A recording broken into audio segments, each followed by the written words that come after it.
Hey guys. This is part 2 of What If Naruto Never Knew He Was a Jinchuuriki. Hit like and subscribe if you like this one, and also please check the author in the description.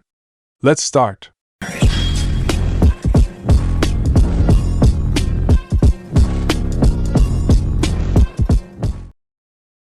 Chapter 5, Shinobi. Stupid brat. Naruto muttered under his breath, glancing at Ryo, who was laughing while riding piggyback on Naga's shoulders. The little girl had escaped palanquin shortly after they had started off, leading to yet another chase. Finally it was decided, despite the protests of her maid, that it would be better if someone just carried her. Sighing, Naruto shook his head, forcing himself to forget about the two and turn his attention to the world around him. For a mission there really was not much of a difference from just wandering around the woods in Konoha, well, minus having Anko actively hunting him. It was almost like a picnic except for that annoying brat that kept turning around to stick a tongue out at him. Grumbling, Naruto narrowed his eyes and darted past the samurai, moving in to travel beside the ambassador himself. At least Anko was not going to skin him alive just for that. All this walking is pretty tiring, isn't it? Blinking, he looked at the man again, who was smiling faintly. Did you know this entire area was a battlefield about 50 years ago? No? Naruto offered blankly, wondering why the man would just start talking for no apparent reason. Really? I would have thought they would have taught the grass-fire conflict in the academy. Hee, I slept most of the time. Naruto responded, scratching the back of his head. That was the first war to end with a non-aggression treaty between countries, so it was the first time that a shinobi village was not crushed. Taisho said breezily, glancing at Naruto. I have been meaning to ask, but what clan do you belong to? Meh, clans are overrated. Naruto muttered. Oh, Taisho said, sounding uncomfortable now. Well, what are you going to do when you're older? I'm going to be Hokage, Naruto said proudly. Really? Taisho looked at him appraisingly, then shrugged, going to a different subject. So is there anything you'd like to talk about? Huh? Naruto blinked. I like talking on these type of trips, Taisho answered, grinning. Part of why I am so good at my job. Well, I've been wondering, why is the daimyo's daughter coming along? Naruto asked, giving the man an odd look. Ah, she is part of a diplomatic exchange, Taisho answered with a sigh. The only way to ensure that Grass will sign and follow the new non-aggression treaty is to exchange the Fire Daimyo's beloved daughter for one of the Grass Daimyo's son. That's horrible, Naruto said, eyes wide in disbelief. How could anyone do that? What kind of father would do that? Naruto questioned loudly. A father that is determined to keep peace between the nations, Taisho answered calmly. Our military strength is unmatched, with only wind and earth close enough to cause us problems. Sadly, we are an isolationist country while the other countries have made interlocking alliances. But Waterfall. Naga, who had hurried to catch up to Naruto, started to say only stop when the ambassador glanced at him. Waterfall is our only real ally. We rely on non-aggression treaties with the others, and the only way to ensure they are worth more than the paper they're written on is diplomatic exchange. Well, that and the Great Wall of Hai no Kuni. But she's just a child, Naruto protested. This was not right. How could anyone think that using children as pawns was right? Isn't there another way? Naruto asked, his voice edged with his emotions.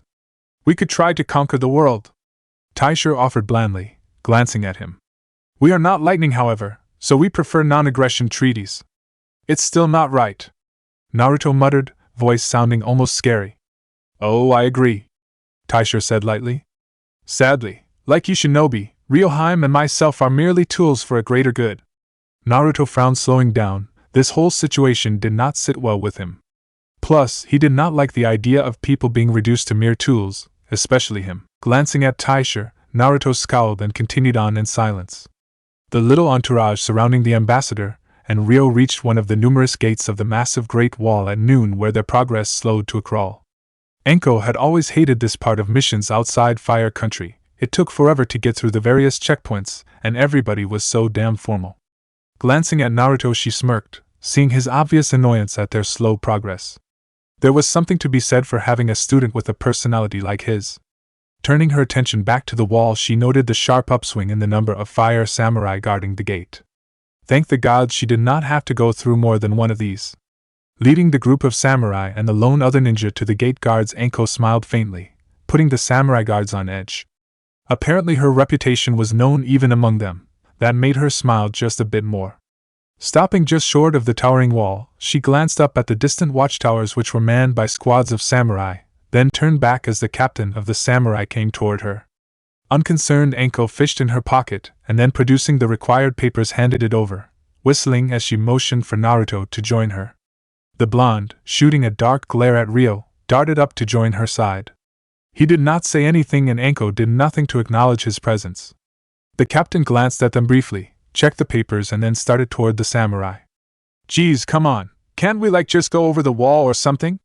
Naruto whined, crossing his arms 20 minutes later as they watched the captain continue checking the samurai against the list. If we were alone then yeah, but we're not, and besides there are too many samurai around, Anko said conversationally. The Fire Country has roughly 340,000 samurai, a large portion of which patrol these walls. But we could get past them, right? They're just samurai. Naruto grumbled. Moron. Anko muttered, crossing her own arms. The captains and commanders are failed genin. Even those born into the life of a samurai have some experience with using and detecting chakra. The elite samurai that guard the daimyo are even former jonin. Failed genin? Naruto said blankly. I thought when you failed you were sent back to the academy. Nah, that'd be a waste of talent. Those that fail are shunted off into samurai training, along with those that failed the smaller academies in various Fire Nation villages. Anko glanced at him, noting his confusion. Now you know why Fire Country has such an overwhelming military power. Our samurai can mold and use chakra, and our ninja are better trained than everybody else. Naruto muttered something and Anko laughed before heading toward Taisha, who was talking with the samurai captain. They went quiet at her approach and she made a mental note at that, even though she pretended she didn't notice anything. So, you done yet, or do we need to set up camp here for the night? Everything is in order. The captain bristled slightly, handing the ambassador a sealed scroll. Shinta-san asks that you give this to the grass daimyo. It confirms details about the amount of samurai he will be allowed to bring to the Chunin exams. Well, if that's everything, we'll be going. Naruto's getting antsy. The samurai captain nodded faintly, muttering something about typical ninja, and then waved for the gates to be opened. Turning, he stared at her intently. One of your ANBU captains alerted us to the fact that there are 24 missing nins out there. Really? Where at? Anko asked, her eyes growing cold. They did not provide us with any specifics. The captain answered. I think you should take more samurai. 24 is far too many ninja for just the two of you and a half-dozen samurai. Nah, we can handle it, Anko grinned, turning to the ambassador. Well, let's get it in gear. Turning, she stared at Naruto and cupped her hands around her mouth. Hey runt! You've got points, start walking. What? Naruto shouted back. Anko bit back her annoyance. I said walk, you damn moron. Naruto mumbled something and then turning started walking. Anko offered a jaunty wave at the samurai captain and then motioned for the group to follow the blonde. Naruto led the way through the gate, then down the slight hill, past the open ground and across the far bridge. Anko whistled happily from the rear of the group. She could not wait to be back in the thick of battle. That was a joy she missed dearly. High plains, grass country. Naruto glared at the simmering fire, rotating his almost charred fish without thinking. He was perfectly aware that more than a few of the Fire Nation samurai were glaring at him, but he did not care. How many of them had to spend 3 weeks babysitting a child that should have been locked in a cage? Snorting, he yanked his, now completely black, fish out of the fire and glared at it before tossing it away. Screw it all to hell. As far as Naruto was concerned, this mission was a total bust. The only fights he'd had were with Ryo, and according to both Anko and Taisha, they would meet up with the Kusa escort sometime tomorrow. Still, he tried to comfort himself that at least he was out on a mission now. It might have been a total pile of crap, but at least it was a mission, not more training. Propping his chin in his hands, he glowered at the flames, his mind roaming to the fact that this was his first birthday outside of Konoha.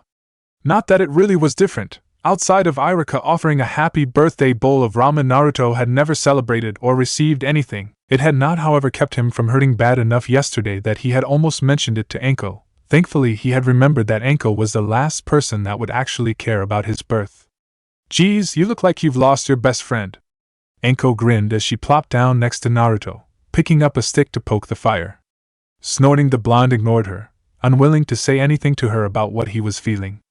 Anko was quiet for several long minutes and then continued as if they had always been talking about the fire/grass conflict. Did you know that the real reason fire and grass had any sort of problems was because of an underwater lake? And I care. Naruto deadpanned, staring at the woman. Whatever, just get your ass to the forest, Anko said, waving a hand, annoyed. We're going to do some extra training while we have the time. More training? Naruto protested, glaring at her. Did I stutter? Anko asked casually, standing up while glaring at him. Believe it or not, Runt, we're a team and I really don't want to have to train someone new. Reaching into the pocket of her coat, she dropped what appeared to be a thick roll of bandages at Naruto's feet. What's that? Naruto asked, not moving to touch the item. He had learned in his month-long training with her that if he was not careful he could fall head-first into a trap and would suffer horribly for it. Cammy knows how many times he had fallen into one of her traps during a sparring session. A forearm holster for your kunai, Anko answered blandly, crossing her arms. I figured you were about ready for one. Scowling, Naruto picked up the item and unrolled it, discovering several thinner than normal kunai. It took some serious consideration on his part, and then Naruto decided that they would probably fall into his hand if he wanted them to. Frowning, he rolled up his sleeve and struggled with the item before looking up at Anko. So how do I use it? Rolling her eyes, Anko turned away from him. Tense your arm for a minute, and one will fall into your hand. Thanks, Anko, Naruto said happily after a moment, knowing it was not a birthday present but he could pretend. It was all Naruto really had, besides it did show that Anko did care a bit about his safety. Even he could see how useful a forearm holster could be. Meh, that's the only birthday present you'll ever get from me, Anko said dismissively before she started walking toward the forest. Naruto sat there for a moment, a strange feeling stirring in his chest, blinking away the tears of joy from someone other than Irika, actually acknowledging his birth before he darted off the log, falling into step beside Anko. Maybe some extra training would not be so bad. Okay, Anko chirped happily, standing in front of a decent-sized pond. Seeing she had Naruto's attention, she continued. Since Ambassador Taisha insisted on a stop for the day, I decided we're still going to train. This time we're doing something different, so training's going to be really fun today. Naruto groaned, prompting Anko to smile brightly. We'll be working on chakra control. Anko continued, leaping into the air with a twisting back flip before landing in a graceful crouch in the center of the pond. Since they had already covered tree climbing, Anko saw no reason to put this off. Especially since they had passed through the checkpoint in the Great Wall and entered the grass country not too long ago. Sadly, the only way to get him interested in learning this would be showing off, not that Anko really had a problem with that. Wow, www! Naruto shouted, hands coming up in front of him. Right. Now then, I want you to walk out here to me, Anko shouted, sweeping her hand out in front of her. Walk on water? Naruto questioned loudly before scowling at her.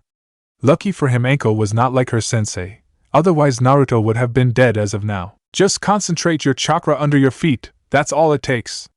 Just expel a constant amount, and you'll be fine. Naruto scratched the back of his head, scowling. Anko saw the way he was staring at her through half-closed eyes and groaned. She knew that face.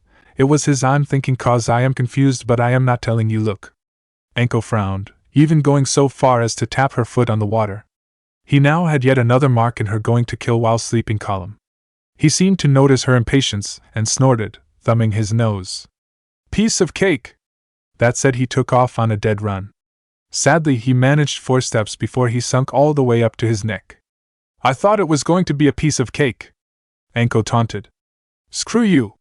Naruto shouted angrily before struggling his way back to shore, pulling his jacket off angrily and tossing it aside. Scowling, he closed his eyes, hands coming up as he concentrated. Then without warning he opened his eyes and tried running yet again. Cursing loudly, Naruto splashed face first into the pond, displacing a few fish. Pushing and spluttering his way upright, he glared at Anko before returning to shore.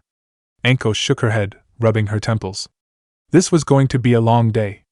Taking a breath, he attempted to banish everything to concentrate on what he had to do. First, he had to mold his chakra yet again. He was beginning to doubt just how much chakra he could possibly have. Still, he had to mold it first, and like in the academy, it did so sluggishly. Then it sped up, flowing more fluidly like it was supposed to. Satisfied with that, He took a deeper breath, taking a moment to enjoy the way the tufts of his hair danced with the breeze and the sun warmed his neck. As calm as he could be, Naruto turned back to his chakra, concentrating it on his feet, and took an uncertain step, easing his weight onto the water. When it seemed he was not about to sink, he brought his other foot forward, only to fall face first into the pond water. Sputtering, he pushed his way upright and ranted, while a fish thrashed in his hair before escaping. Frustrated beyond belief, Naruto summed up his feelings in one word. "Damn! Give it a rest, Naruto!" Enko called, not looking up from her spot near a tree where she was busy arranging odd-looking items. "Besides, I need to see you for a minute." Grumbling, Naruto trudged out of the water and dripping wet stomped his way to her side, where she motioned for him to sit down without looking up. Scowling, he swept his gaze over the items she had: 2 kunai, 2 vials of dark ink, which she was mixing up, and 2 odd-looking crystals. Looking up at her, he frowned. What's going on?" Enko didn't respond for a moment, then set her ink down and selected a kunai, handing it to him. "I need some of your blood, prick your thumb or something." Okay," Naruto said slowly, not really knowing what was going on with her, but having learned it was best not to question her. Pricking his thumb, he winced and offered it to her. Instead, she took the kunai and dipped it into the second vial of ink. Naruto blinked, then started sucking on his thumb, annoyance bubbling up inside him. What the hell was going on? Why exactly did she need his blood? He did, however, watch in fascination as she finally picked up one of the brushes and, dipping it in the ink, started inking a design into the back of her wrist. "This is called the Emblem of Power," Enko said casually, not looking up from her work of intricate lines. "It's part of a binding system used by ANBU and Hunter Needs." Looking up, she dipped her brush again, her tone serious. "It's used primarily for keeping track of team members, so that even if the team fragments and someone runs into a serious problem but are unable to radio for help, the others can know." How does that work? Like, reading each other's minds?" "No," Enko said, looking back at her wrist and finishing it off. Then, picking up one of the crystals, she inked almost invisible kanji on it before setting it back down, and picking up the other vial of ink and a clean brush that held his blood. "It functions off emotions. The idea of the jutsu is simply to establish a link that increases the sensitivity of the two bound people to these sort of projected/sensed emotions." "Huh?" Naruto blinked, watching as she inked the other crystal first before motioning for him to turn around. Warily, he shifted around so that she could have access to the back of his neck, where she started inking another seal. "This one is called the Emblem of Truth," Enko said casually, taking her sweet time. "Now, this binding jutsu does have a few limitations. Mostly that the further we are from each other, the weaker it gets. Still, it's very handy to have. The crystals resonate with chakra and emotions, so they're like emotional radios. And of course, sometimes those limitations can be advantageous. As you follow a path toward the person you are bound with, the jutsu gets stronger, making it easy to track them, so long as their emotions are not fluctuating too much." "Oh, I get it," Naruto lied, turning when Enko finished up with the design on his neck. "So you invented this?" "No," Enko said, scowling faintly as she picked up the 2 kunai. "My sensei and Jiraiya-sama did. They were 2 of the Sannin and created quite a few justice that are still used by ANBU and Konoha Hunter Needs." "Why do you say sensei like that?" Naruto asked after a moment, watching as she mixed the blood on the 2 blades. "I mean, it sounds like you hate him or something." "It's none of your business," Enko said in a clipped tone, her eyes boring into him. "All you need to know is my sensei was one of the Sannin, those 3 legendary ninja that were trained personally by the Sanname Hokage." "Wow, so where are they now?" Naruto asked excitedly. He hadn't known that the old man had taught legendary ninja. Mostly, though, it was the fact that he was under the tutelage of one of these famous ninjas' own students. "Sensei is on a quest, Jiraiya-sama is busy on an extended mission, and Tsunade-sama retired," Enko said briskly, finally applying the mixed blood to both crystals before looking up at him. "Now turn your ass back around so we can finish this binding jutsu, and you can get back to your training." Snorting, Naruto did as ordered, shivering when he felt her cool fingers press an even cooler stone against his neck where the design had been placed. Kinbaku. At first, Naruto felt a slight warmth crawl up his spine, then it grew to uncomfortable heat. Then suddenly there was a flash of intense heat and he collapsed forward, eyes crossed in pain. "Kinbaku," Enko said once more, and Naruto heard a faint grunt of pain. The burning sensation grew to a peak where it felt as if the back of his neck was peeling away, and then it died. The burning was replaced for a brief moment by a string of odd emotions, and then they were snuffed out just as suddenly as the burning.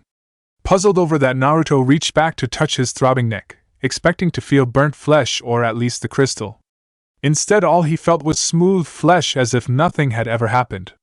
Turning, he found Anko almost sluggishly pushing herself upright. Hey, are you okay?" Naruto asked anxiously, only to receive an odd look from the older woman. What if the Justa had backfired and her mind was scrambled or something? Her look grew even odder, and then her entire face went back to that smug expression she normally wore. "I'm fine. You get back to work, you've had enough of a break." Runt. Naruto bristled at that, then snorting climbed to his feet and stormed back toward the pond, swearing that would be the last time he ever worried for that bitch. Turning, he prepared an insult but found the woman already cleaning up and standing, not even paying him the slightest bit of attention. Annoyed, he turned back to the pond and closed his eyes, molding chakra once more. He would not give up until he walked on this water like that psycho bitch Anko had. What had even possessed her to even put him through this? Seconds later, he was drenched once more and cursing loudly as he yanked off his shirt, throwing it on top of his jacket. He was not going to give up until he had this mastered. Munching on her dango quietly, Anko watched as the last traces of day disappeared. The stars were quick to appear, attempting to give the world a semi-balance of light. Not that the camp needed it. In the center of the tents was a fire pit where a fire crackled happily. It was almost like an idyllic family outing, except for the fact that there were several highly trained samurai and one of the most sadistic women on the planet on guard duty. Anko smirked, selecting another dango from her carton, scanning the area. There was still no sign of those missing needs. Still, she would not give up on them yet. They were not incredibly strong from what she could tell, maybe low chunin level at most, so she was not worried that Naruto could not handle the fight. Speaking of Naruto, she narrowed her eyes, wondering why he was still training. Well, besides the fact that she had told him to keep training. He should have stopped a long time ago, yet the link was resonating with frustration, a sure sign that he was training. Scowling, Anko finished her dango. She had better go check on the runt. Grumbling, she left her comfortable spot in the shadow of a tree, moving silently through the woods until she reached the edge of the pond she'd found early and started the training. Carefully, in case there were enemies about, she parted the branches of the tree in front of her. There, bathed in moon and starlight, was Naruto, stripped down to his underwear and still trying to master the water walking technique. Frowning, Anko shifted to a better position, struggling to see his face. His eyes almost seemed to glow even as he continued to fall into the water, but his body seemed to be moving sluggishly.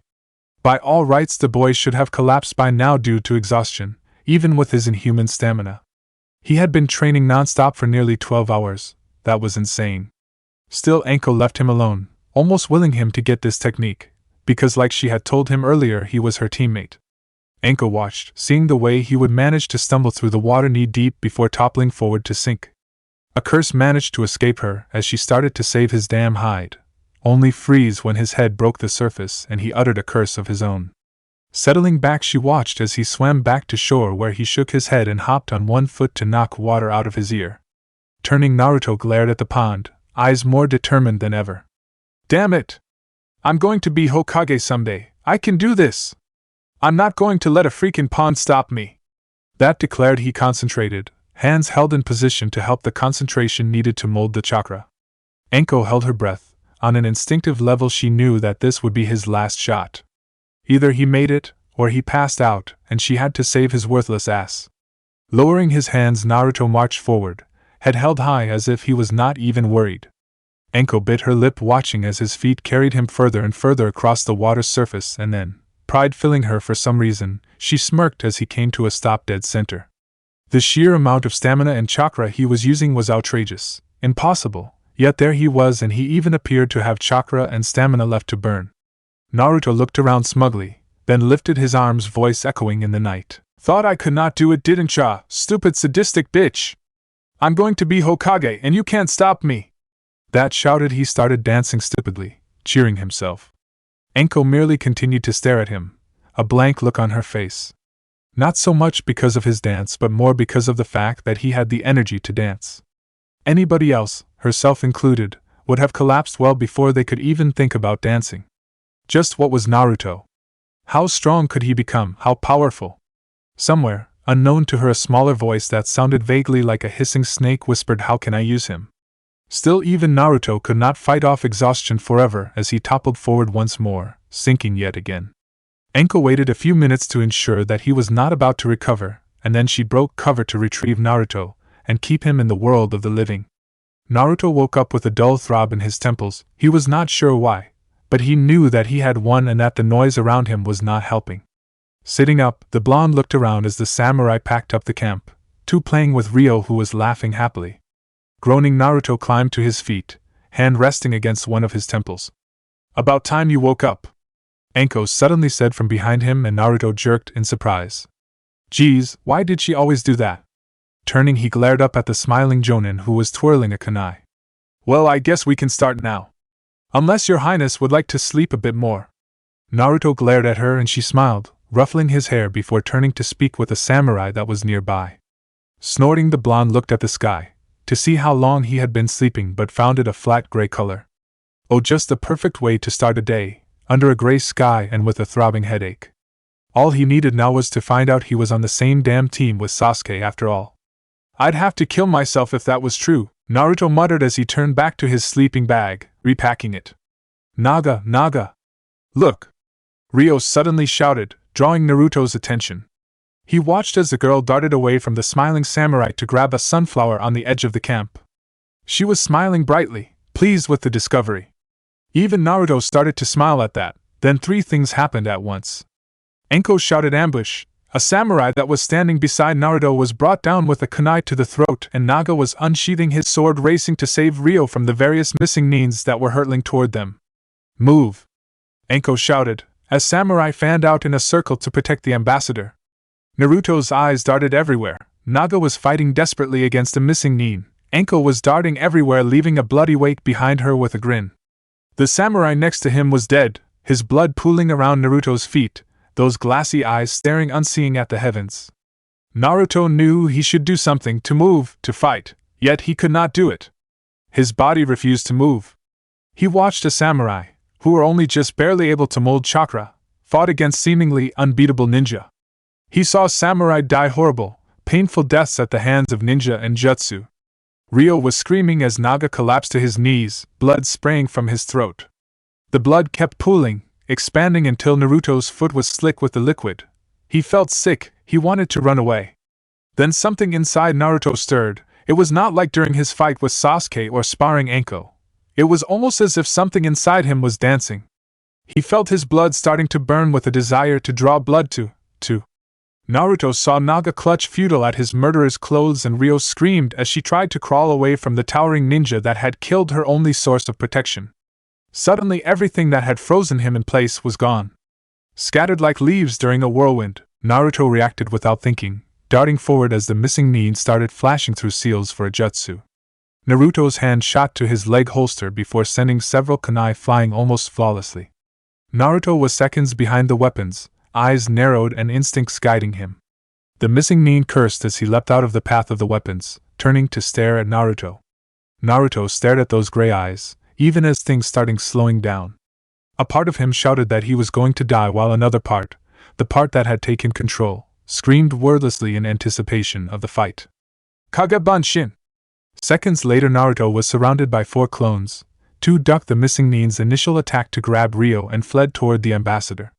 The other 2 disappeared in a flash of smoke, but they had bought Naruto enough time to close the minor gap, bringing him into striking distance.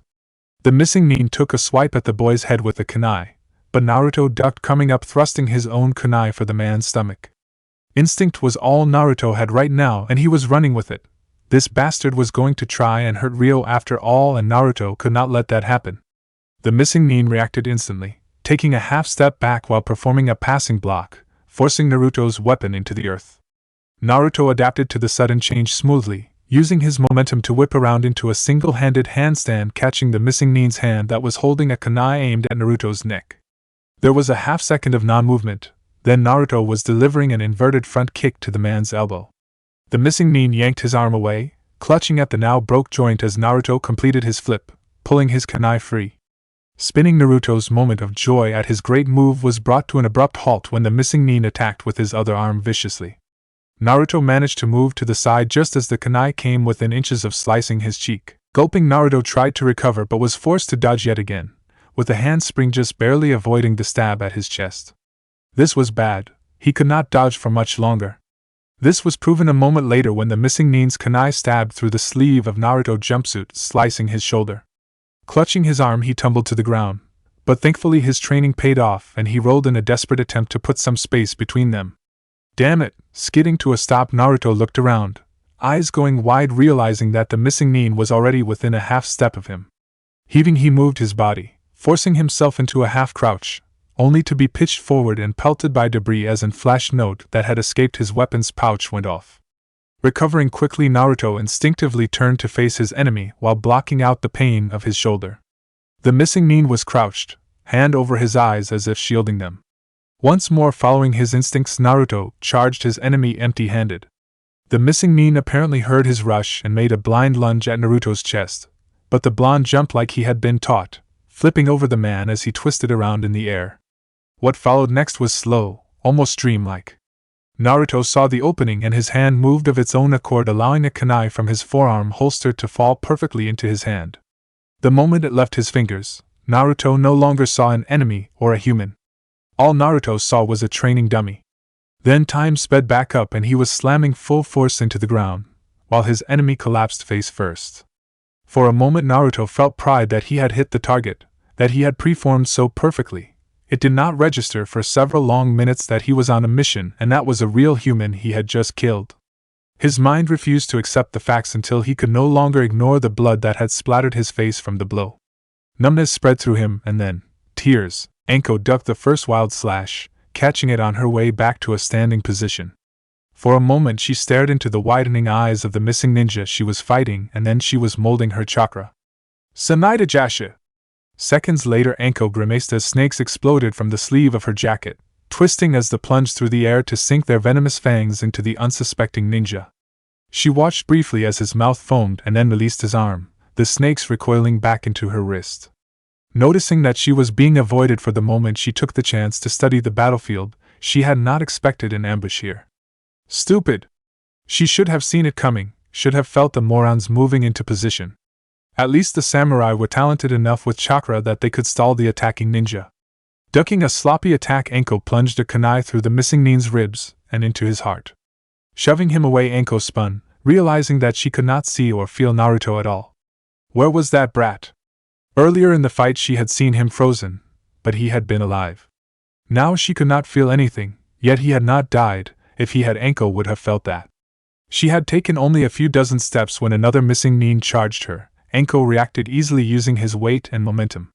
Twisting as he passed, she plunged a kunai into his spine, severing his motor function but leaving him alive. In extreme pain, but alive. Turning, she started forward once more only to stop in her tracks, seeing Naruto duck a swing from the missing nin, then rise, thrusting a kunai toward the man's stomach. Earth release! Earth shore return! Anko reacted to the shout, leaping back in time to see the ground she had been standing on churn before turning into a wall of stone. Landing once more, she narrowed her eyes, watching as the missing nin responsible exploded from behind the wall. Strange! Anko scowled as the man made a lunge toward her, dodging and twisting around his blows. Her mind raced, paying attention to the various jutsus she had heard so far. Dodging yet another earth jutsu, she landed, her scowl in full force. The stone did not allow ninja to go missing. This many missing nins using stone jutsus just did not make any sense. You are a quick one, the man said, eyes narrowing even as his hands started flashing through a series of seals.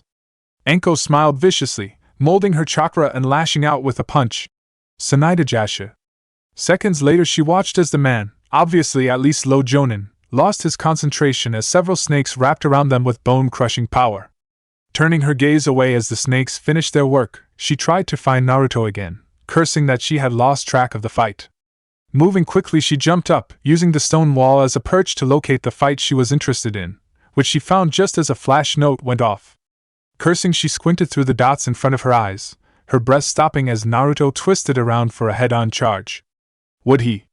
Anko felt her eyes widen as she saw Naruto, at 12, make one of the most beautiful kills she had ever seen. The blinded missing nin made a lunge for his chest, but Naruto had jumped, twisting in the air.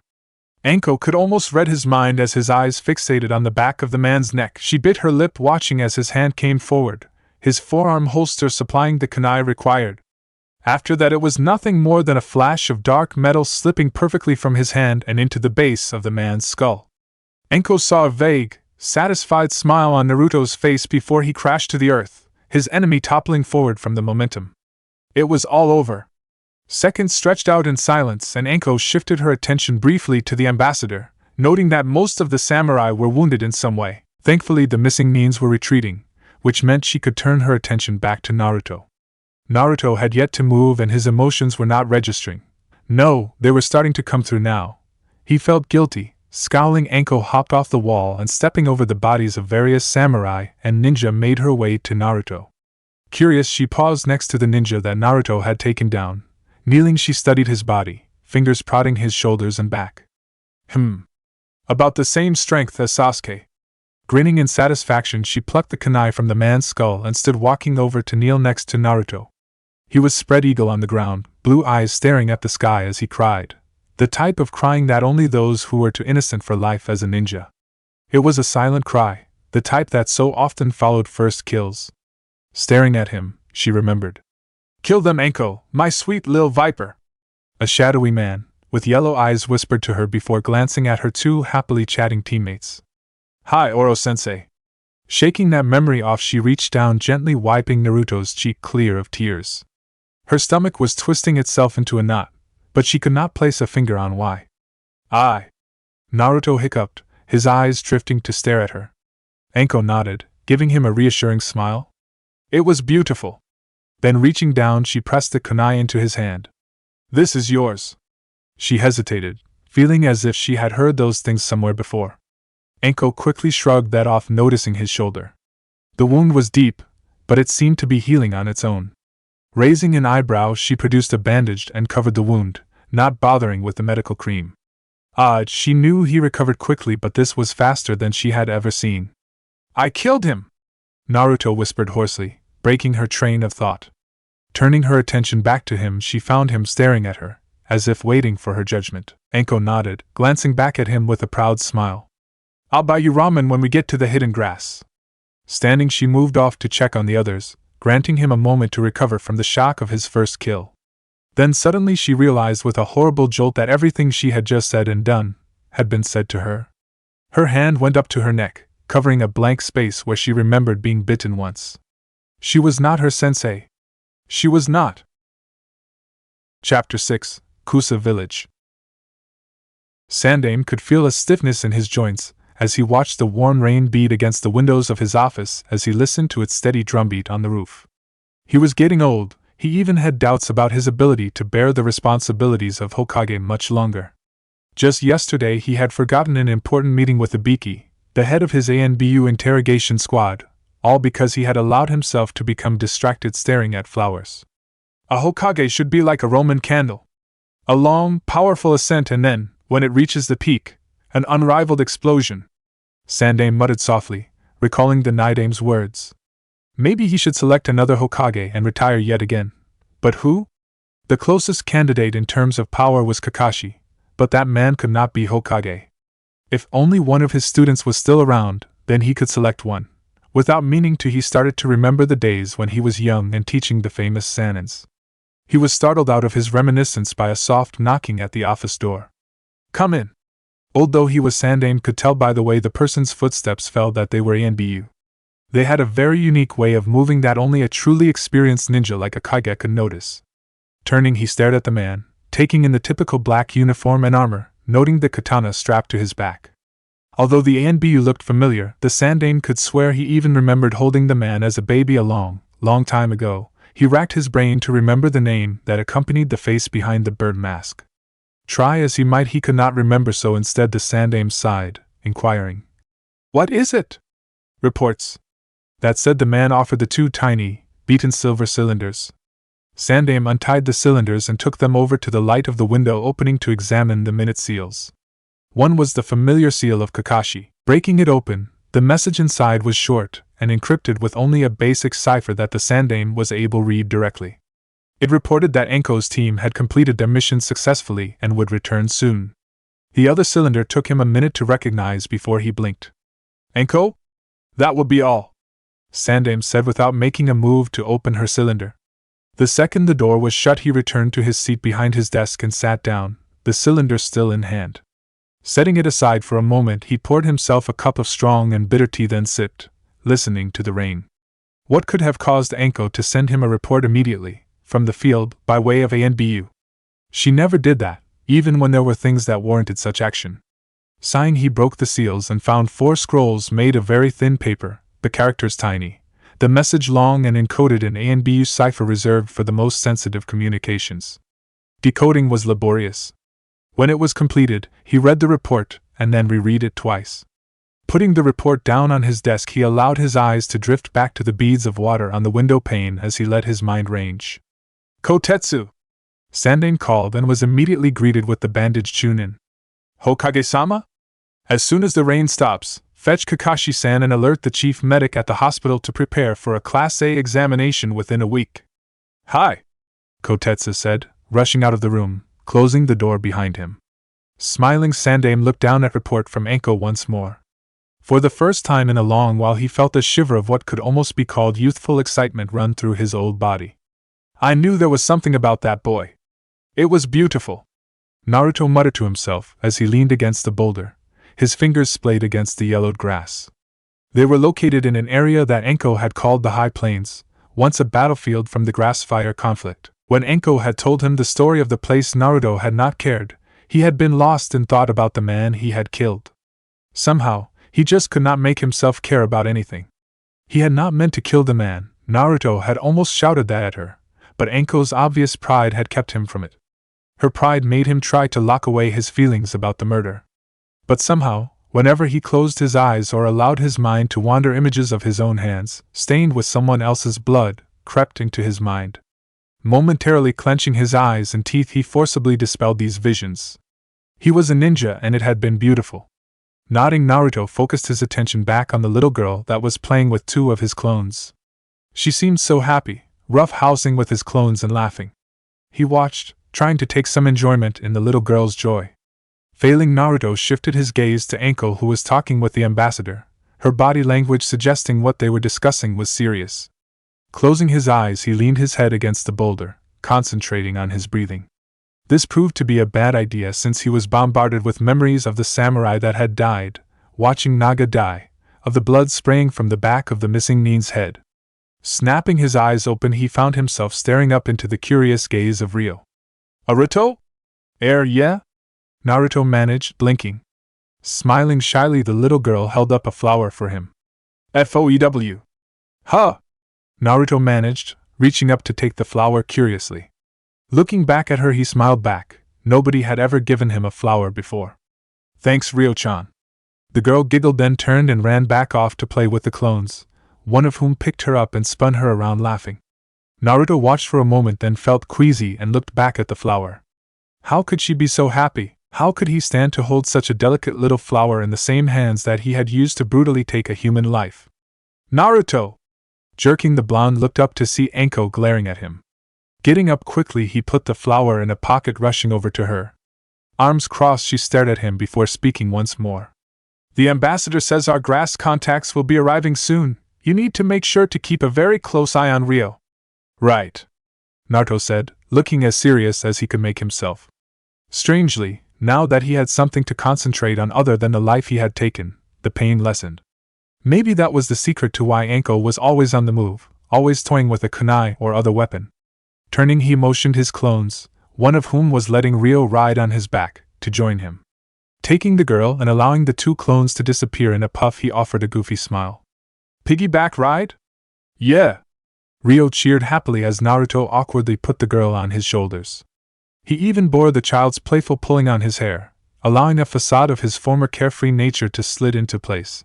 He couldn't afford to let Anko down. So he'd play a game of pretend. And Naruto was great at pretending. Anko hated grass country. Not the politics, not the ninja, but the country. The seemingly endless sea of grass, the metallic water, the oppressive expanse of sky. Grass country was the perfect home for snakes. Orochimaru had been fond of it, reminding her often how much the right conditions were required to cultivate beautiful things. Anko sighed, thinking back to her former sensei. Orochimaru had an affinity for beautiful things, though most would consider the aesthetic he judged with rather twisted. In it, beauty and death were always intimately intertwined. Thus it was not surprising that some of the most deadly species of snake she knew of had originated in the grass. Many of these snakes, even as hatchlings, had the power to kill a grown man with only a few ounces of venom, striking swiftly and without warning. Scowling Anko brought her attention back to the group around her. A few hours ago they had been met by a large team of grass ninja who were to escort them to Kusa village. These ninjas seemed competent enough, although a brief exhibition of killer intent had been necessary, when one of the older males had leered at her, to convince them to behave themselves. She would have loved to kill the bastard then, but as this was a diplomatic mission, some restraint was required. It had bothered her a little that she could not indiscriminately kill the Kusa ninja. That was passing though. What weighed her mind at the moment was Naruto. Since performing the Kinbaku no Jutsu, she had been training herself with it so that she could better keep track of the brat. It still took some concentration to pick up the faint emotional signals, but generally it worked quite well. Arguably too well. Ever since his kill, the blonde had been a tumult of emotions. She could feel the part of him that was repulsed and remorseful for what he had done, yet she also sensed how his heart was hardening to the reality. Unbidden, these emotions from the boy brought back memories of a young girl whose own hands were stained with blood. Like Naruto, her first kill had been a reaction, without thought, instinct. At first she too had been remorseful, but soon, with the encouragement of her sensei, she had learned to revel in the experience. Looking over at Naruto, she wondered if the same would happen to him. A shiver ran down her spine as the similarities between her and former sensei became apparent. Damn it though, what the hell was she supposed to do? She hated Orochimaru and what he had done to her, but she could only train Naruto how she had been trained. Yet creating another monster, honoring her former sensei by passing on his ideals in addition to his techniques. Would she allow that? At least she had realized it before she tried to teach him any of the forbidden techniques that she knew. While he could, theoretically, learn them, they required totally embracing a willingness to kill. Naruto could never truly embrace that aspect unless she was willing to force it, like Orochimaru had done to her, and she refused to do that. So her various techniques from her former teacher were off limits. Damn it. Crossing her arms, she scowled, shifting her attention back to more important matters, namely the information she had gleaned from her interrogation of the missing nin she had spared. It had been truly enlightening. Anko could not help but smile to herself. It looked like she would not have to leave Kusa without assassinating someone after all. Oda Hideyori. Anko remembered meeting the man once. He was some sort of judge or some mildly important official in the grass daimyo's court. Normally for this sort of kill she would prefer to have some backup. Inevitably good moles had more power than they revealed, but she would make do. Besides, Naruto was a half-decent ninja, or at least he was on his way to it. Shifting her gaze from the distance, she glanced at the blonde who was carrying Rio, who had abandoned her palanquin in favor of his back much to her maid's distressed dash, and talking with an older Kusa ninja. Scowling, she looked at the ninja that had joined her. He was roughly Naruto's age, but seemed a little different. For one thing, he was not wearing the standard straw hat or the unisex uniforms. The boy was dressed in an official kimono, but he wore a Kusa forehead protector. He seemed a bit harsher than most ninja his age. "Excuse me, but is there any particular reason you're staring at me?" the boy asked suddenly, not looking away from the horizon. "Meh, just picturing what you'd look like bald," Anko retorted, noting how he did not flinch at the comment. "So do you have a name?" "Utagabukai Noga," the boy said, turning his attention to her. "So you are a jonin from Konoha?" "Yep. One of the best they got," Anko chirped, studying him without making it obvious. "And him?" Noga said casually, gesturing behind him. "Who?" Anko said, turning to stare at the group. Then the obviousness of the question hit her, and she chuckled. "Naruto? Nah, he's just a genin." "I see. He's strong though. Got this huge dream of being Hokage that drives him," Anko said conversationally, turning back to stare at the horizon. "So he wants to be Hokage," Noga muttered, turning back to study Naruto before facing forward once more. Anko frowned, to the extent that she could tell the boy was nothing dangerous in terms of chakra capacity, and from his motions and the way he held himself she guessed that he had not been a ninja for more than a year or so, and yet he reminded her vaguely of her former sensei. "What's Kusa village like?" Naruto asked, glancing at the grass ninja at his side while Ryo stumbled along holding his hand. "It's like any other hidden village. The nin answered blandly. That's really helpful. Naruto muttered before sticking his tongue out at the man. Are you really going to become Hokage? The samurai on his right suddenly asked, and Naruto could not help but plaster a wide grin on his face. Yep. The greatest Hokage ever. The samurai was silent for a moment, then he raised an eyebrow. Can you really do it though? You have no clan, right? Clans are overrated. Naruto said defensively, glaring at the samurai. I'll be Hokage. Believe it? Right. Just as soon as I grow a third arm. The samurai muttered, looking away as Naruto's glare intensified. He was tired of that, tired of every bastard he told his dream to rolling their eyes or outright laughing. When he was Hokage, he was going to find this bastard and show him. He was going to show everyone. So Hokage is your goal? The grass nin asked, his tone intense. Naruto blinked, looking at him. Yeah. I'm going to be Hokage. Hokage. Ryo chirped, and grinning Naruto scooped the girl up and deposited her on his shoulders. For some reason, Naruto did not mind her so much anymore, and she seemed to have grown extremely fond of him. The man, his face hidden by his bamboo hat, was silent for a moment. Is what that samurai said true? You do not have a clan? What is it with this damn clan question? Naruto responded loudly. They're not that great or anything. I agree, one's clan says little about one's intrinsic worth. Still, a powerful clan can be an invaluable asset in the political world of a hidden village. The grass nin said, reaching up to shift his bamboo hat, revealing his average-looking face. I am Akra Magbei, future Sosui of Kusagakure. Naruto stared at the man curiously, taking in his odd green-yellow eyes. He had never seen those kind of eyes before, and really they were the only outstanding thing about the man's face. Then he registered what the man said and blinked. Don't you mean Kusakage? Kusa is not one of the 5. Magbei answered, frowning slightly. Someday I hope it will be, but until then Sosui is all we will need. Oh. Naruto managed, then grinned. Well, great. Yes. Magbei agreed, then tilted his head slightly. You do know it is rude to not tell me your name, since I have given you mine.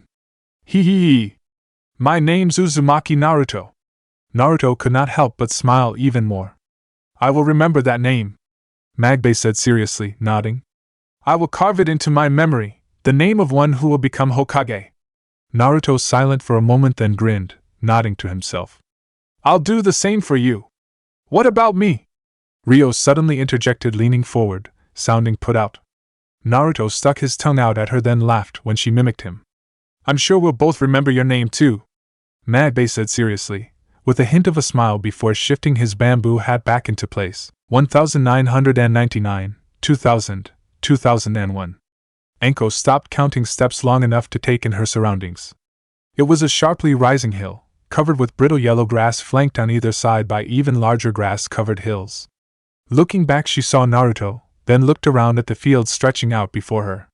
It was a vast plain made up of thorny vines and other odd plants that Anko was quite sure were very toxic if handled improperly. It was a virtual death walk if they were guided improperly. Then she spotted the village, dead center. It was located on the other side of a fast-flowing river that was spanned by a wooden bridge. To the east of the village the land was flat and somewhat higher. Most importantly, however, was that for protection besides the highly dangerous plants was the wall that stretched to enclose the entire village. It was not as imposing as the wall which surrounded Konoha, barely a quarter its height, but still it would buy some time for its defenders if Kusa were ever attacked. Naruto! Get up here! Seconds later the blonde joined her, Ryo absent from his side. Anko felt her annoyance bubble at that. She had told him to always keep that girl near him. Not taking her eyes of the vast field in front of her, spoke to him, almost in a hiss. Don't touch anything. I mean it. What the hell? Naruto blinked, staring at her before he turned his gaze to the plain. By the way, Anko hissed, looking at him. I thought I told you to keep a close watch on that girl until we were in the village. The blonde glanced at her, then smiled, reaching back to scratch his head. Hee hee. Idiot! Anko hissed, glaring at him. What kind of ninja are you, huh? I suppose you left her with a samurai. Like that could keep an enemy ninja from killing her. They're all wounded. Naruto squinted at her, then stuck his tongue out. At least I'm not dressed like a damn hooker. What did you say? Anko grated out, eyes narrowing as a wave killer intent started to radiate off her. I didn't stutter. Naruto said evenly. Okay, Runt, you get your ass moving while I escort Rio, Anko said sweetly, shoving her hands into her coat pockets. She would teach the little brat to backtalk her. Watching him scowling as he walked forward, Anko grinned and cupped a hand around her mouth. Hey! Watch out for the man eating fly traps! What? Naruto shouted, turning to look at her, eyes wide in fear. Seeing Anko's continued glare and smile, he turned and continued on his way, mumbling. Anko watched him closely, noting that Noga was following his lead. Scowling, she motioned for everyone else to go ahead, taking Rio's hand the instant she was close enough. Naruto was, even if no one would admit it, on average a good judge of character. He was not sure why or how he had developed this ability, but he could almost feel instinctively what a person was really like. It was basically, besides his sheer stubbornness, the only reason he had managed to survive long enough to reach Genin. Thus, the strange boy walking beside him through this odd valley of plants puzzled him. Naruto could feel a sense of unease in his stomach, a vague feeling of badness, yet the boy had yet to say a word outside of introducing himself. So Naruto did the only thing he could think of, put the boy as far out of his mind as he possibly could. It was a red, almost orange, colored flower that caught his attention. It was large, reaching his knee, and he wondered if maybe Sakura would like it.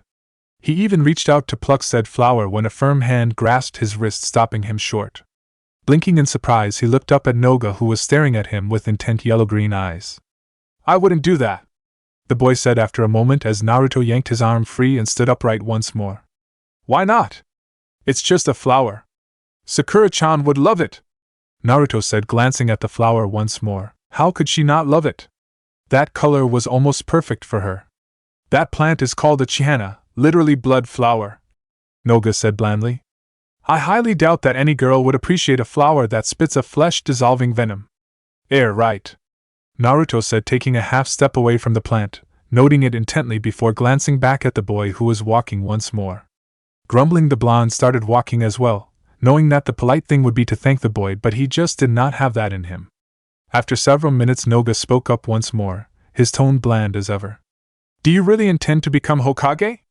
Yep, Naruto answered enthusiastically. He was always willing to discuss his goal. The greatest Hokage ever! Why? Noga asked, glancing to the left at a variety of plants.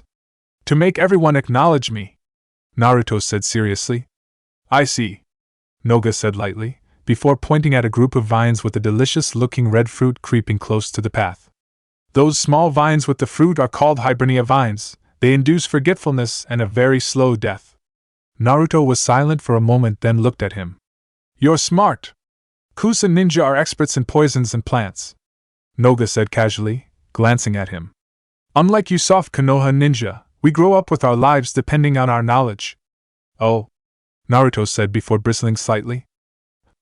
Soft? Who the hell do you think you are? I am a genin of Kusa, second eldest son of the grass daimyo, and stronger than you, Noga said, disdainfully glaring at Naruto. To be Hokage so that people will acknowledge you? That is a pointless goal. Those that are weaker than you are little more than feeble sheep. Why would anyone wish for their acknowledgement? Fear should be your goal. They should fear you. That is the only acknowledgement worth anything. Naruto shouted, grabbing the boy's arm and yanking him around violently. Take that back. Do not touch me, Noga said, his eyes narrowed as he wrenched his arm free. Anyone that wishes to be a Kage is not much better than a rabid dog. The Kage system is a sickness, a plague of the human race. To do real good, you must overturn that archaic system and create a new role. You have to conquer people's fear and use it to control them.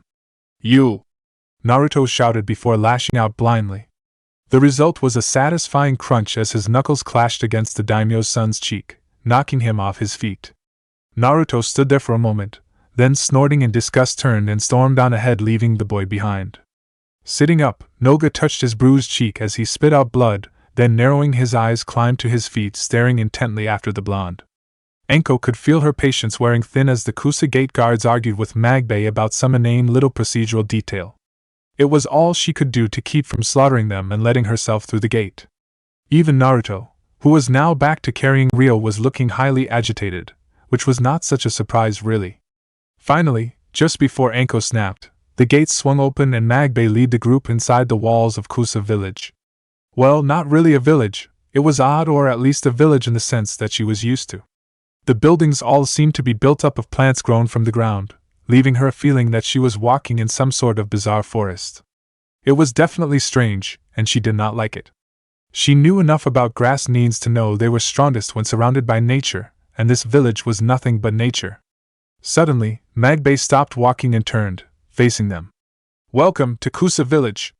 That said, he motioned with his hand toward a group of samurai, even as the escorting ninja peeled away. "We have prepared proper lodgings for your group, and the Sosui has made his private bathhouse available to you." "On behalf of everyone, thank you," Taisho said politely, inclining his head ever so slightly. "As for our wounded?" "Ah yes, well don't worry, I'm sure the Sosui will make sure they are well cared for," Magbei said with a genial smile. Enko, however, could feel eyes on her, and she tensed, readying for an ambush.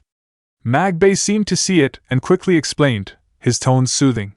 "Please forgive the villagers. They are not used to strangers." Meh.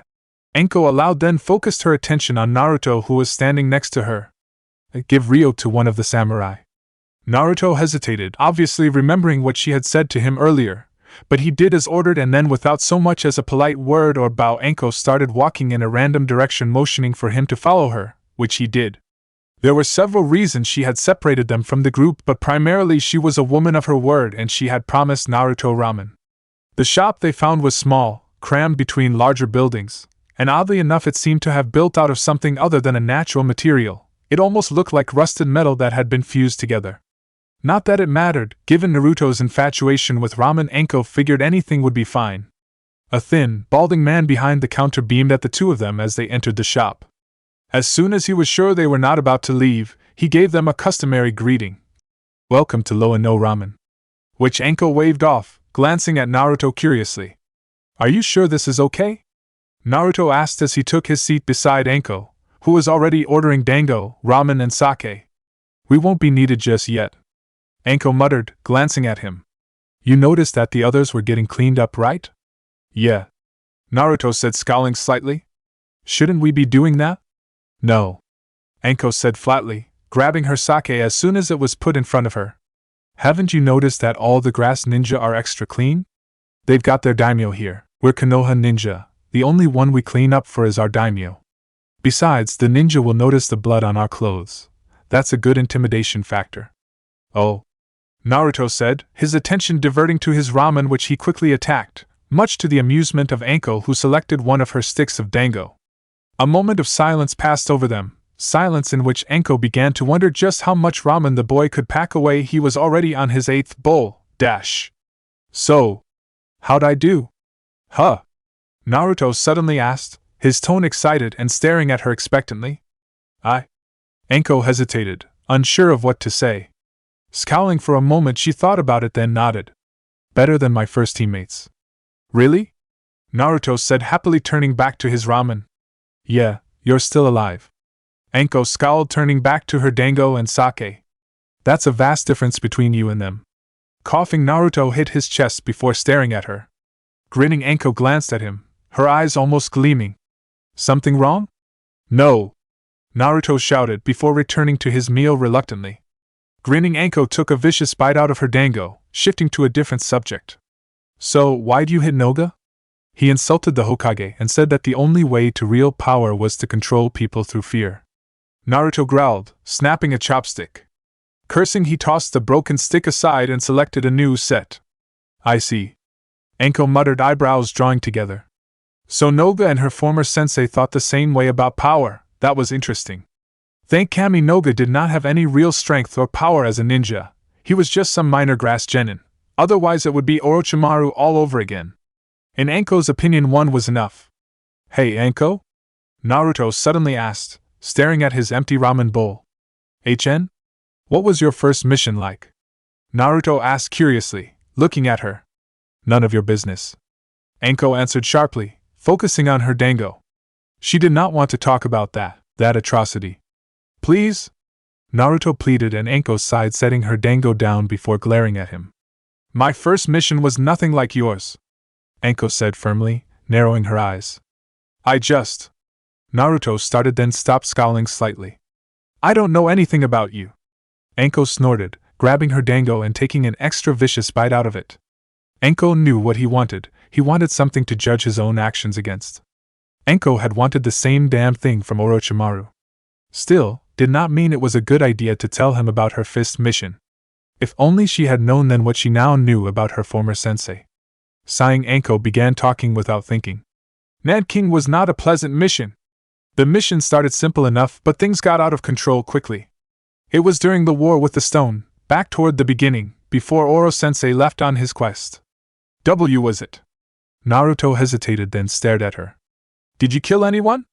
Yeah. Enko drawled, glaring darkly at her sake. This tastes like water. Setting it down hard, she glanced at him. Nanking was a peasant village on the Earth country's border, but they were using it to launch attacks against Waterfall. So my team was ordered to solve the problem. Wow. Naruto breathed, staring at her. His all was hard to miss. Enko bristled, turning to lock eyes with him, her angry boiling up. Don't you say wow, it was a pointless mission that should have never happened the way it did. Naruto frowned slightly but wisely kept his mouth shut as Enko forced herself to calm back down. What the hell am I getting worked up about? Look, this was your first kill and things will get easier. Just don't dwell on it, okay? Yeah, but… Naruto hesitated, face softening, as his hand reached for his chest. I feel like something's wrong with me. The more I think about it, the less I feel, the more detached. Enko scowled for a moment, then reached out and picked up her cup of sake and handed it to him. Just means you're taking a step toward being a real ninja. When Naruto just stared at the drink, she chuckled. Hurry up, Runt. We've gotta go make sure the ambassador isn't murdered or something. Standing, she watched as Naruto first sniffed the drink and then took a tentative sip. His face contorted and he spewed the vile liquid across the counter. Enko could not help but laugh, both at the foul look on Naruto's face and the even fouler look on the ramen chefs. They were quickly met by samurai clad in green and black and who led through the moderately busy streets toward the center of the village. As the grass samurai led them deeper into the building, and Naruto quickly became lost, he would never find his way out without some form of help. They climbed winding, defensible stairs, and went along additional corridors and up more stairs. Shafts of sunlight from the wall embrasures cast intricate patterns across the floor as Naruto stole glances out the windows, when he could, to judge how high they had climbed. Then suddenly the corridor they were in turned a sharp corner sharply and ended 50 paces away. They were greeted by mass samurai, each in green and black uniforms protecting a door. Each with right hand on the sword hilt, left on the scabbard, motionless and ready. Their focus never wavered from the group, and it was quickly explained by the officer, a middle-aged man, that, while the fire samurai could remain armed, both ninja would have to surrender their weapons. Enko? Naruto asked curiously, staring at the dark-haired woman. Go ahead. Then she gave them a look that clearly said, give them the obvious weapons. Naruto picked up the cue and he quickly produced his weapons pouch and kunai leg holster. Disarmed for the most part, the officer motioned to the rest of his men, who moved aside, allowing the captain to open the thick door before turning to bow them through. The first thing that struck Naruto was the fact that for all the pomp the room was not very large or impressive. The kneeling mats were even faded, and they had chosen to go with the odd color scheme of green and black. Geez, what was up with this obsession?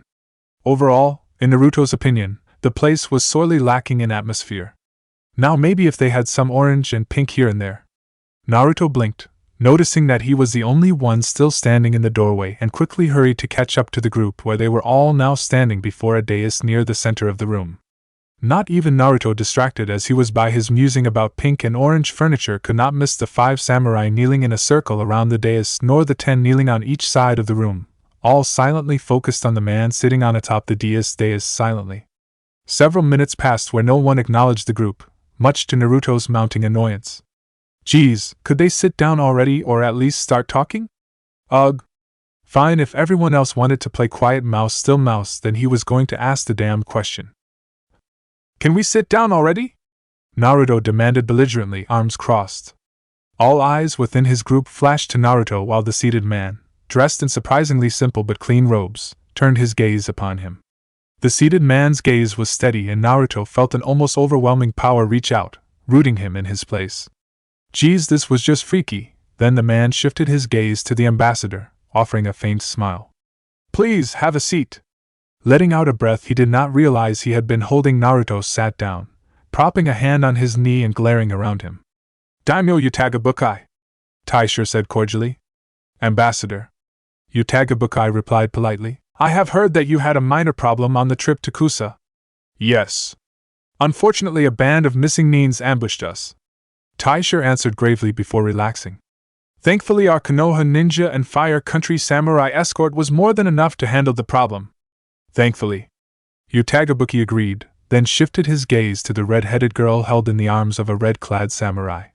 This is Kasiji Ryo? Yes. The papers will be summoned shortly. Security has been extra tight. Taisha nodded, then glanced at something to the left of the daimyo. I thought that the Sosui would be present for this. Oh. Did you not know? Sadly, the last Kusa Sosui died due to ill health a week ago. Thankfully, Kusa managed to select a new Sosui, and he hurried to lead a group of his fellow ninja to meet you as scheduled. Silence. Naruto scowled, wondering who in the hell they would have selected as their new leader. He prayed it was not Noga. That little prick didn't deserve to run a ninja village. Sadly, he could not figure out who it would be, yet he felt like he was forgetting something. Or someone. Ugh. Who the hell was it? I am sorry to hear that, if our daimyo had known, or the Hokage. Taisha offered weakly, only to be waved off by the grass daimyo. It is of no real consequence. Pausing, the older man turned as one of the doors at the back of the room opened, and a tall young man with a plain face and yellow-green eyes entered the room. He stopped, scanned the group, then smiled faintly, locking his gaze on Naruto. Coming to the front, he bowed in greeting to the ambassador, and Ryo then moved to join the daimyo on the dais. As he passed, Naruto heard him whisper, I told you I'd be Sosui! No way! Naruto shouted, watching as Magbei sat on a mat just below the grass daimyo on the dais. I see you to know each other. The daimyo said genially, addressing Naruto. I trust you also met my son Noga. He is quite anxious to participate in the Chunin exams. Him? Naruto blurted, eyes wide, and the daimyo allowed an odd smile to flitter across his face. Yes, he is the most suited for the task. The daimyo glanced out of a high, narrow window, then looked back at the ambassador. If you do not mind, I would like to wait for Hitorai before we attend to this important matter. Of course, we wouldn't dream of doing this without the esteemed regent of Kusa. Oh, you've already heard of his promotion? The daimyo asked blandly, but even Naruto could see the way his eyes narrowed as if in surprise. He was only just announced as the regent a few days ago. I overheard it when we arrived, my lord. Taisha said, his voice however betrayed a certain smugness that had Naruto smirking in satisfaction. Magbei smiled at the nurse politely as she led him into the small examination room. The girl returned the smile shyly, then departed, leaving the Sosui alone. Glancing at the mostly white room, he cracked his neck, then walked over to the examination table and hopped on, staring at the door expectantly. Seconds later, the door opened and a young woman, with short black hair and an outfit that hugged her figure perfectly, entered the room. Sasui-sama. Ah, Sai-chan, you can still call me Magbei. The young man complained, smiling as charmingly as he could at her. I am the chief doctor on duty. Sai said airily, even as she closed the door and walked over to the counter. Proper protocol must be observed. Oh, give me a break. Magbei muttered, following her with his eyes before glancing at the counter where she was working a minor summoning to produce his medical file. Sai-chan, we've skinny dipped together for Kami's sake. I think protocol can be set aside between us. Right, just as soon as there is a ring on this finger. The woman in question said, holding her left hand up and wiggling the ring finger. Until then you are the Sosui of Kusa. Geez. Magbei sighed, looking away. Now what exactly brings you by? Did you get injured on this escort trip? Nah, nothing like that. Magbei paused, then lowered his voice. Sai-chan, you think you could make sure that you are my primary physician? I really don't trust anyone else with my body. Sai glanced at him, a teasing smile on her lips. Oh, don't worry, I have already taken care of that. Besides, I have plans for that body. Becoming serious again, she crossed her arms, turning to rest against the counter. So what brings you by if you are not hurt? We've signed the new non-aggression treaty with Fire Country. Magbei said, his tone equally serious. The daimyo, however, does not plan on honoring it. He's got an insane plan. But that's not really why I'm here, though if a ninja shows up with a girl named Ryo, I want you to run as far as you can with her. Sai blinked, then nodded. Of course. Now why are you here? Well, it's nothing too serious, I'm just curious for your opinions on someone. Magbei answered, and then seeing her attention laid out everything he had observed and heard about Naruto. It took a full 20 minutes to cover all the details, including going back to clarify some things when SAE asked him to. Finally he reached the end and sighed, leaning back on his hands. So what you think? Without a sample of his blood and a very secure location to test it, I cannot really be sure, SAE answered, chewing her bottom lip. But if, within a span of 24 hours, his shoulder healed completely and he was acting as if nothing was ever wrong, I would say there is a strong possibility he has an advanced bloodline. He does not have a clan though. Well, there are lost clans, SAE said slowly, almost scowling. Clans who were exterminated for one reason or another. During the ninja wars there were a large number of clans that were targeted, whole families wiped out by the warring factions. Also, in some parts of the world, clans with bloodlines are greatly feared by the common people, and thus their members tend to fall prey to mob violence. He could have come from one of them. Maybe. Magbei aloud then shook his head, wishing he could have a more concrete answer. Magbei-kun, I know why you're so interested in him, SAE suddenly said, her reddish eyes softening. He does sound an awful lot like you when we were growing up, an orphan who was rejected, but do you really think it's a good idea to care so much about him? If we are going to act against Konoha, he will probably be involved in the fighting. He's going to be Hokage though, Magbei said, smiling faintly. He could not explain in words how he could believe those words so completely. Yet the instant he had heard the child declare that his dream was to be Hokage, Magbei had known the boy was not just another Konoha ninja. You actually believe that? SAE asked seriously, leaning forward slightly to stare at him intently. She always did this when they were talking about such important matters. Yes. Uzumaki Naruto is going to be somebody important. Magbei grinned slightly, sitting upright. I just feel it. That's why I'm giving him my family scroll. What? SAE shouted, staring at him in shock. Are you a complete baka? Giving him that scroll? Do you realize what you would be giving him? Easy, SAE-chan. Don't you SAE-chan me. The young woman fumed, glaring at him. You honestly want to give your family scroll to this Konoha ninja that thinks he will grow up to be Hokage? Well, yeah. Magbei admitted shyly. But let me explain why. It had better be a damn good explanation, Akira Magbei. It is. The Sosui said hastily, then nodded. I'll admit, I have not known Naruto very long, but he is enough like me that I feel compelled to help him. Plus, the scroll is not so special. When I was a kid I just found some obscure kusajutsus and wrote them down. But you said it was all you had left of your family. SAE retorted incredulously. I lied. Magbei said, then grinned. Besides, I can always make another family scroll. Magbei, that is not the point. You will be helping a Konoha ninja. They have nearly ruined our country. It would be a betrayal of all of our ancestors. SAE-chan. Magbei said, then narrowed his eyes. Konoha ninja are not our enemies, and when he becomes Hokage I would rather that he count us as friends. Besides, I have more important things to worry about, like what our illustrious daimyo is planning. Magbei-kun, you are gambling our safety on a boy?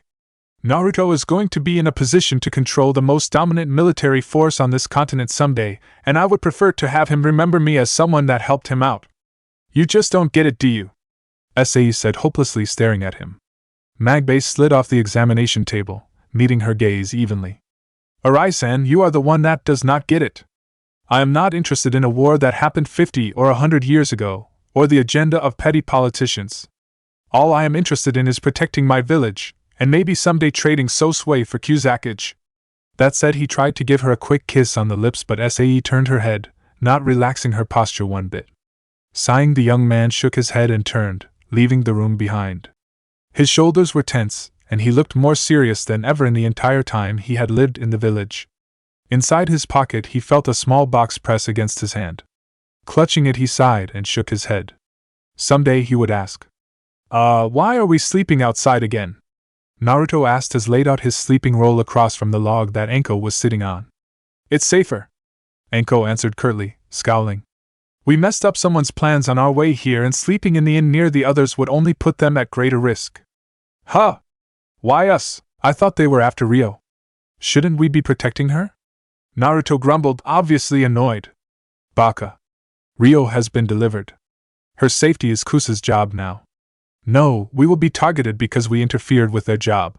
It's an honor thing. HNN. But how is it safer out here? Naruto continued to grumble, flopping on his bedding to stare up at the sky. Well, you hear all those insects? Anko retorted, closing her eyes, preparing herself for the assassination attempt she knew was coming. Yeah. Well, they'll go quiet when someone starts approaching. They're used to us, so they don't care what we do as long as we stay relatively quiet, but outsiders will startle them. Anko explained, slipping a kunai out of her forearm holster. Not even A and B you can keep insects from noticing them. As a matter of fact, I can count only 2 people that could move with such stealth that even nature would not notice them. Huh? Who? Jiraiya-sama and the yondaime. Anko answered softly, concentrating. Which shouldn't be a surprise since Jiraiya trained the yondaime. Whoa. Naruto said, sitting up in his bed. So even your sensei could not move that quietly? He had other tricks, but he was pretty damn close to it. Anko retorted, glancing to her right. Did you know, Naruto, that according to the ancestor myths there is a land that is perpetually covered in ice and snow? Not like snow country either, but so cold that the ice never melts. Where humans are animals with fur and live in caves made of ice. Huh? Naruto scratched the back of his head curiously. Ancestors? You've never heard of them? Anko asked, surprise filling her tone. I thought everyone knew of them. Well, of course I know of them. Naruto said, obviously lying. The ancestors were an ancient people. They were almost gods. Anko said, snorting. They could travel to the stars and the depths of the ocean. They were powerful and ruled the whole planet. It said they had weapons that were more powerful than any jutsu. No way. Naruto breathed and Anko grinned faintly, remembering the first time that Jiraiya and Orochimaru had told her the story. The ancestors could store whole libraries of knowledge so that they took up no more than a stack of scrolls and heal almost any disease, create life from nothing. Anko continued, still toying with her kunai. The gods grew jealous and angry, but they also feared the ancestors. Why?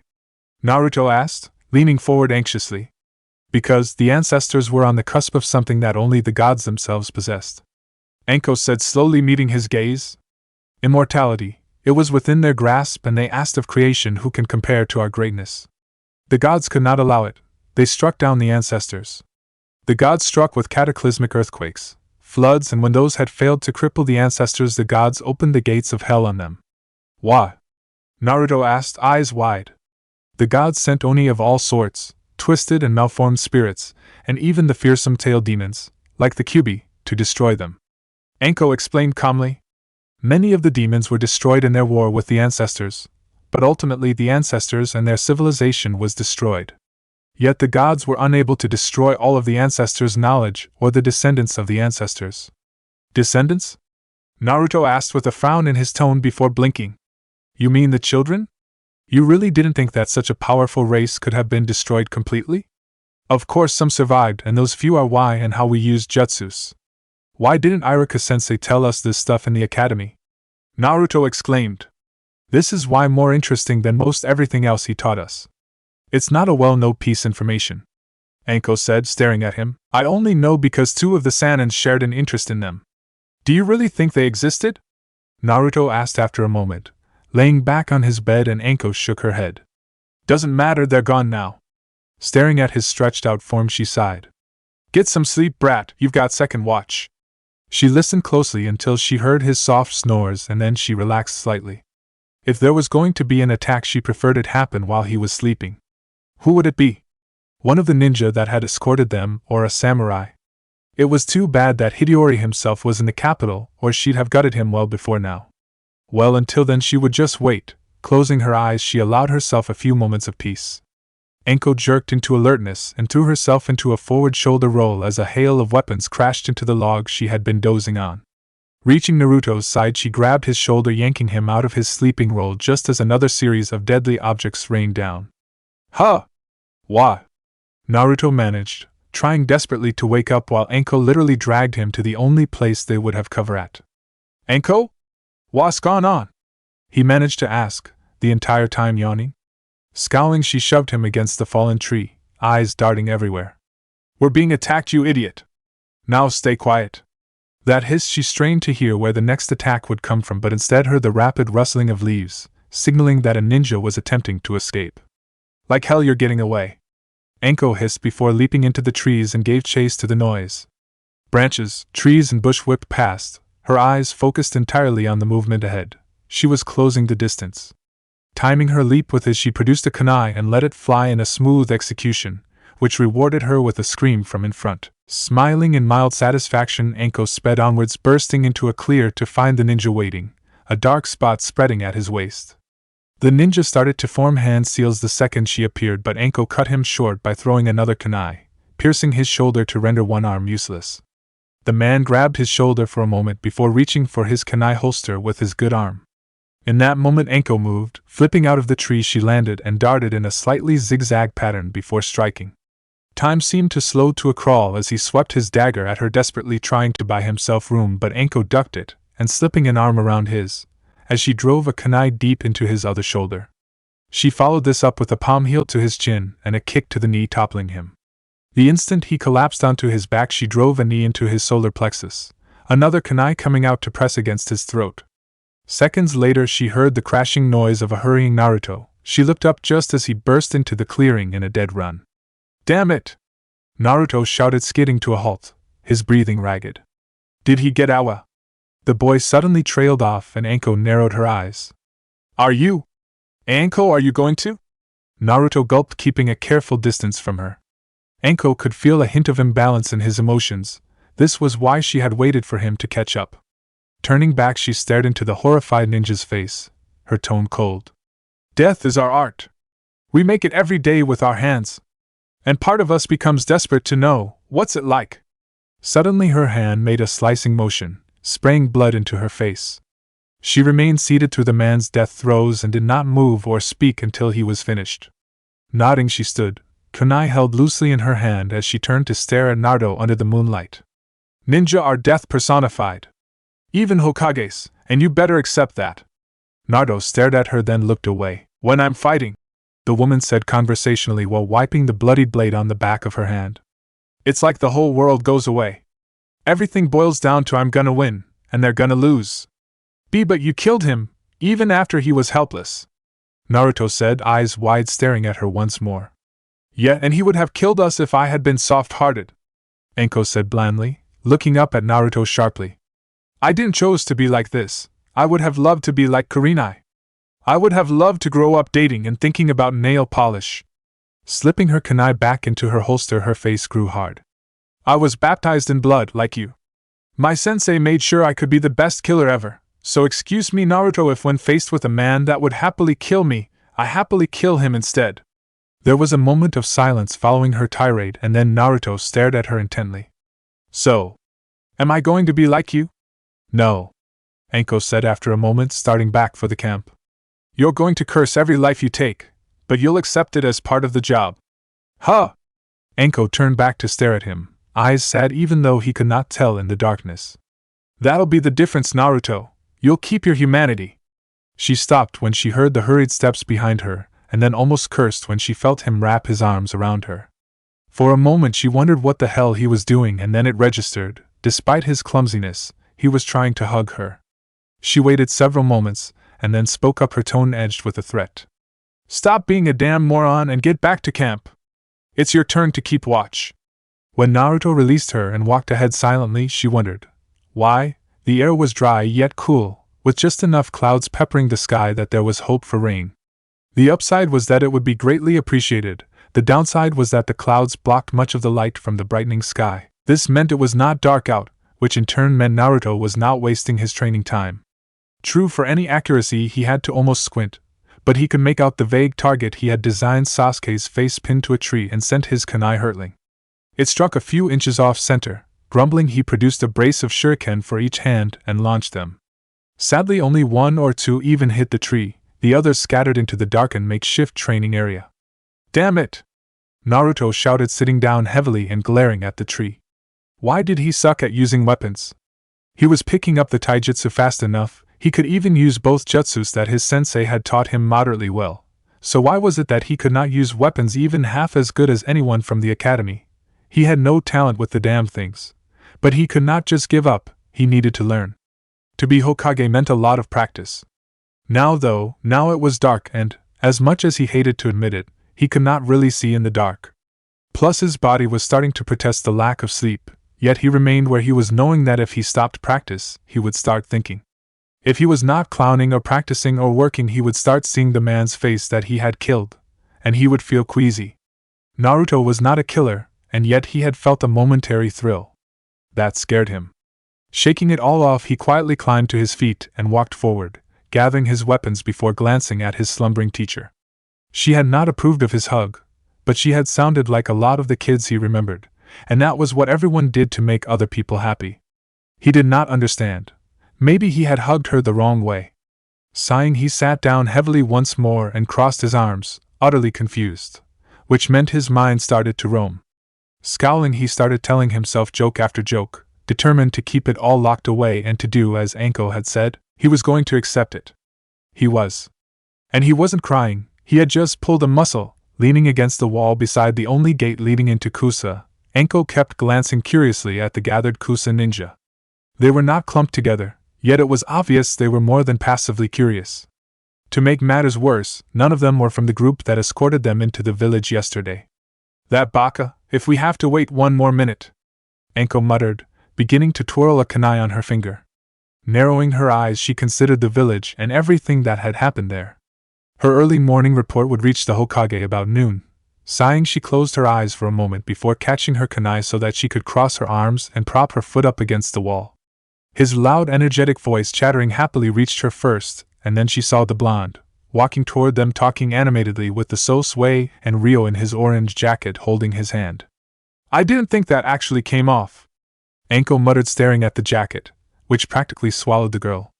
Snorting, she glanced back at Naruto, this time paying attention to what he was wearing. It took her a moment to register, but finally the black shirt and orange pants combo hit her. Don't worry, I will personally be watching over her, the Sosui said, smiling as he ruffled Rio's hair. Anko rolled her eyes. She was impatient and wasn't going to hide it. She wanted to be back in Fire Country borders where she could get another mission. Naruto! Rio! Naruto! Anko reached up and rubbed the bridge of her nose, turning away from those two hugging and acting so damn stupid. She felt the shift in weight, and opened her eyes to see the ambassador and his samurai all grinning. Gods, why couldn't they just get moving so this would all be over with? Seeing a stray viper, she hurled her kunai, severing its head. Good. Nasty things, vipers. We don't have all day, Anko interjected suddenly, letting her annoyance bleed through. Bah! Came Naruto's response, but he quickly joined the team near the gate. So what kept you? Anko asked, frowning at him. Seeing the way his smile widened, she glowered darkly. Well? We've been waiting for you all this time and now you're not even going to offer an explanation? Yup, Naruto said, turning to wave at a crying Rio, his own eyes watering up. Come on, moron! Anko almost growled, reaching out to grab the back of his shirt and drag him behind her as the group started walking, with a Kusa ninja in the lead and one of the daimyo's son under fire samurai guard. Anko sighed. So are you going to tell me or not? Naruto, smiling, pulled free, then put his hands behind his head. It's Nanaya, Nanaya? Anko repeated blankly, staring at him. He nodded, trying and failing to look serious. Nani a business. You do remember we're practicing taijutsu when we get back? Naruto paled. Chapter 7. New Team. The Uchiha clan. The largest, most powerful clan in Konoha. They possessed the feared bloodline limit, the Sharingan, which, while unable to compete with the Byakugan in reading ability, could copy any move and offer a sort of telepathy. They had even formed and still made up the bulk of the Konoha military police force. To be Uchiha was to be second to no one. Yet Uchiha Sasuke had failed in this regard. It was one thing to be outshone by the likes of Itachi, who was so insanely brilliant and powerful that not even their father could control the ninja. It was an entirely another thing to be outshone by Naruto. Uzumaki Naruto, the dead last loser from the academy. For several years, Sasuke had been first and had taken a mild delight in rubbing it in the boy's face. Yet not too long ago, having allowed his pride and desire to show off for a pink-haired teammate get the better of him, Sasuke had fought with Naruto, and though the advantage had been his for most of the fight, Naruto had actually won. Somehow, that blonde moron had found a way to get inside Sasuke's defenses and strike him. Therefore, no matter how well he did on his mission to Wave Country, no matter how much Sakura assured him that he was great and strong, Sasuke could feel his chin burning from the weak blow. He had tried to analyze every moment of that fight, and could see nothing. All he knew was that Naruto had moved without any body movement. As impossible as that sounded, it was true, and Uchiha Sasuke was tormented by that fact. What good were his eyes if he couldn't see his enemy? That was the single question repeating in his mind, making him the single most depressing person ever. Even now, finished with training for the morning, Sasuke was brooding. He couldn't help it, he wanted to know what style Naruto had used and how it could even exist. "Faye, I still say those Yakuza weren't much," Kiba suddenly said from his stretched-out position in the field, his white dog resting comfortably on his chest. "I'd be up like 5 or 6 without even breaking a sweat. I don't see why we have to keep training." Sasuke snorted, closing his eyes. "Was there any point in bragging about that when you were not even among the top of the genin group?" "Aha, but those demon brothers were insane," Sakura suddenly added, her tone fanciful. "Sasuke-kun handled them perfectly." "HN." Sasuke opened his eyes to stare at her. "If you have time to compliment me, you should work on your genjutsu." He saw the surprise on her face and allowed a brief smile to show. She blushed faintly, and he could tell she would continue practicing well after they were gone.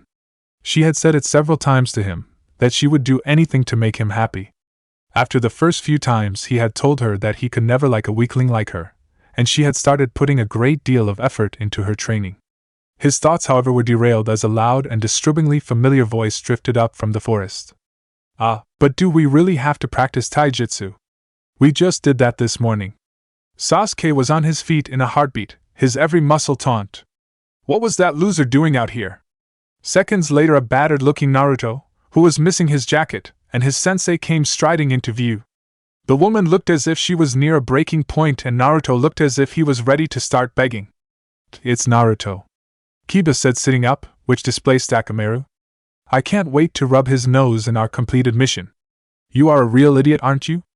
Sasuke muttered, watching as Kiba climbed to his feet and started waving and shouting. It was obvious that Naruto had just gotten back from a mission, possibly a C-ranked mission as well. Sasuke would have felt no surprise at that. After all, according to Shikamaru, the blonde had been gone for almost the same length of time as they had. "Naruto!"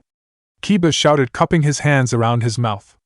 Naruto turned and spotted the gray-jacketed boy, waving back enthusiastically. Kiba took a deep breath and then continued his shouting. "Hee hee! We completed a C-rank mission. We kicked ass and took names." Sasuke saw the annoyance on Anko's face as Naruto grinned while cupping his own hands. "Bah! That's nothing, I just completed a B-rank mission to Grass Country." Sasuke narrowed his eyes, staring at the blonde in mute anger, aware that Kiba and Sakura were both shocked into silence. They would of course assume he was lying, but Sasuke knew better. He wasn't sure why or how, but Sasuke knew that Naruto had indeed outperformed him. Again. Geez, he just never stops lying. Kiba grumbled finally, watching as Anko grabbed the back of his shirt and yanked him off his feet as they continued on their way to the gates. Sakura nodded in agreement, frowning ever so slightly. Yeah, as if that Naruto could really do a B-ranked mission. He wasn't lying. Sasuke said, his tone expressionless, turning his gaze on Sakura and a surprised Kiba. He continued. His jacket was missing and both of their packs were nearly empty. Okay, so he had a mission, Kiba said dismissively as he laid back on the ground near a disgruntled Akamaru. Still wasn't a B-ranked one. If Sasuke-kun said he did, then he did, Sakura suddenly said defensively, glaring at the boy, and Sasuke turned away. Balling his fists tightly, he heard his knuckles pop, then not saying another word he moved away from the two arguing genin to begin training once more. He would not be second to that loser. For the last time, Naruto, we are going to practice taijutsu today, Anko grated out, glaring at the boy who was almost pouting. But why? Naruto demanded, stopping suddenly. First, Anko hissed, stopping as well, a kunai slipping quietly into the palm of her hand. Because I said we were. Turning, she fired it off, forcing the blonde to jump aside to avoid getting run through. Second off, because if that ninja had been any damn good, he would have killed you 3 seconds into that fight. No way! I kicked his ass, he couldn't even slow me down, Naruto shouted defiantly, crossing his arms. Anko, however, solved his moment of deafness with a carefully aimed kunai. Then when he dodged that she was in front of him, the blade of another pressed tightly against his throat. Seeing the panic in his eyes, she bore down on him with all of her impressive intimidation. You will practice taijutsu, you will not complain, and you will go to that hospital for the examination. Budash! Naruto to protest only to fall silent as the blade pressed even firmer against his throat. "Do not make me kill you!" Enko hissed, eyes narrowing. "I'm running out of places to hide the bodies." When Naruto nodded, Enko smiled faintly while slipping the kunai into a pocket. She was actually sort of pleased with the boy's growth so far. He wasn't heartless, probably never would be, but he was strong and he could take a life. Most importantly, he was learning how to hide his darker feelings. He had almost perfected that smile, an act of foolery to the point that Enko, if she didn't have her connection to him, would never be able to tell if felt anything or not. He was becoming the perfect teammate in Enko's opinion, or at least her perfect teammate. Still, if she didn't get some time away from Naruto, she was going to either kill him or slaughter the first person with blonde hair that she saw. Thus the reason why she had told him about the examination, though he still didn't really understand why he had to go. Seeing the dubious look on his face, Enko sighed, trying the only thing that ever seemed to work with Naruto when he was being stubborn. "Listen, I know you don't want to have that exam, but it's the best thing for all involved. Every time you go on a mission you could pick up a disease." Seeing his eyes widening, Enko grinned sadistically. "Of course you could be like that one genin I knew. Came back with a strange skin rash that quickly dissolved his entire body." "Well, I guess if it's important," Naruto said, eyes wide, obviously warming to the idea. Enko nodded, mentally rubbing her hand together. "Yep. Now remember, we have taijutsu training too, so you had better get your ass in gear and head to the hospital. Met me at around noon in the usual spot." "Right," Naruto said before he was up and running away from her. Stretching, Enko stood, chuckling. Life was good. A bounce found its way into her step. She was feeling as if she had finally got the hang of this sensei crap, and Naruto was nothing like most other children. Which meant the Hokage would get to keep his balls. For now. Laughing at that image, she entered the tower, bypassing several disturbed-looking office workers, and made a beeline for the mission hall. Her mood considerably better now that Naruto was no longer around to pester her. She started to consider how best to tease Irika. Sadly, she was denied such fun when she entered the mission hall and found Naruto Shikaku behind the mission desk. Damn. Well, there went most of her fun. Still, when life gives you lemons. Much to Enko's surprise, the man, like Irika, didn't even look up at her entrance. It wasn't until she had reached the table he was seated at and leaned a hip against it that he moved. Shikaku let his eyes give her body a quick glance, then forced down the appreciative smile that had appeared on his face. "Where you been?" Enko tapped a finger against her cheek, then smiled sweetly. "Finding out what sort of moves my new teammate has." Seeing his surprise at her double entry, she leaned forward slightly. "You want to show me your moves?" "Aye." Shikaku coughed, easing back slightly. "I don't think, that is, see." "Heh." Enko interrupted him, popping her neck before reaching into her jacket to produce a tightly bound scroll. "Mission report. It was completed successfully, the Nara man said, relaxing as he started shuffling through papers. "Well, that's good. The Hokage told me that he wanted to see you immediately after you got back." "Huh, what's that old bastard want?" Enko muttered before shrugging. "Well, if that's it, I'm gonna go get some real sake before I see that old coot and kick Naruto's ass." "Right," Shikaku said, letting his eyes drift below her neckline. Seconds later he had diverted his attention, due to the fact that a kunai had appeared from nowhere in Enko's hand and was now spinning around her index finger. Laughing at how easy he was to intimidate, she turned away, strutting back toward the doors as they opened to allow a haggard-looking kurenai to enter. "Boys sure are energetic, aren't they?" Enko purred, paused a bit too suggestively, seeing the horror on the other woman's face. "Wah dash!" Kurenai whirled around, only to have the door slammed in her face. Chuckling to herself, Enko strode down the hallway, debating about which bar to visit before seeing to Naruto's training, then paused, remembering that the Hokage wanted to see her. That was unusual to say the least. Maybe he wanted to hear her report firsthand. Nah, it wasn't that important. Of course he could have another mission for them already, now that was a possibility. Putting off her sake for the moment, Enko altered directions slightly and made her way to the spiraling staircase that would lead to the Hokage office. Reaching the landing quickly, Enko hesitated, glancing around, wondering at the lack of security. Normally she could feel various ANBU, even if it was faint, but now there was nothing. Shrugging it off, she walked along the hallway and then, without knocking, opened the door to the Hokage's office. She was one of the few people in the world, the others being the Sannin and Kakashi, that could get away with such an act. Idly she wondered if Naruto would ever get to this point of casualness with the most powerful ninja in the village. Seeing the old man looking at her intently, Anko gave a two-fingered salute before crossing the room to flop into her usual seat. So what's up? Got a new mission for me and my brat, or you just want a cheap thrill from seeing me? That was when Anko noted the displeasure on the older man's face. Displeasure was bad. Had she finally crossed some invisible line? Actually, I had wanted to hear a brief rundown on your mission, Sandaime said after a moment before picking his pipe up to light it. However, I now think for your sake that we should discuss the main reason for wanting to see you. Huh! Anko managed articulately. As I said a little over a month ago, Naruto's graduation was somewhat atypical and he was not accounted for when the genin teams were originally put together. The Sandaime paused as if thinking and then nodded, blowing a smoke ring. Incorporating him into one of the existing teams then would be difficult. However, something has happened that is beneficial for all involved. What are you getting at? Anko asked, slowly sitting forward, a vague thought taking shape in her mind. A current genin has recently injured himself and been forced into retirement. This has created a shortage for his team, which, as you know, for genin is a three-man cell.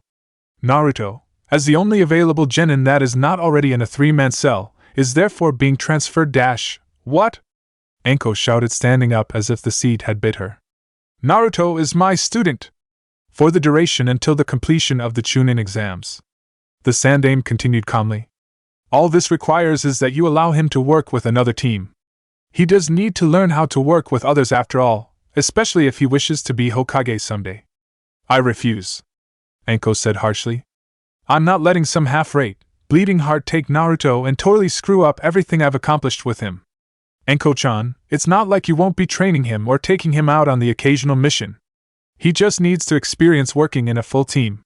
Naruto is the only person in this whole damn village that doesn't care that I had a deranged sociopath as a sensei. Anko said evenly, eyes growing cold. I trained him. He's my student, my solitaire. You can't I thought he was a Konoha ninja. Sandaime said, cutting her off sharply. Anko, I assure you that this is for the best. That bitch Kurenai finally got you to bend over and take it, didn't she? Anko said scathingly, eyes narrowing. It's all her damn idea. Naruto is mine! I'm not going to let some prick that you and that stuck-up pain in the ass bitch selected just take him away. Sandaime's face suddenly turned serious, his eyes hardening.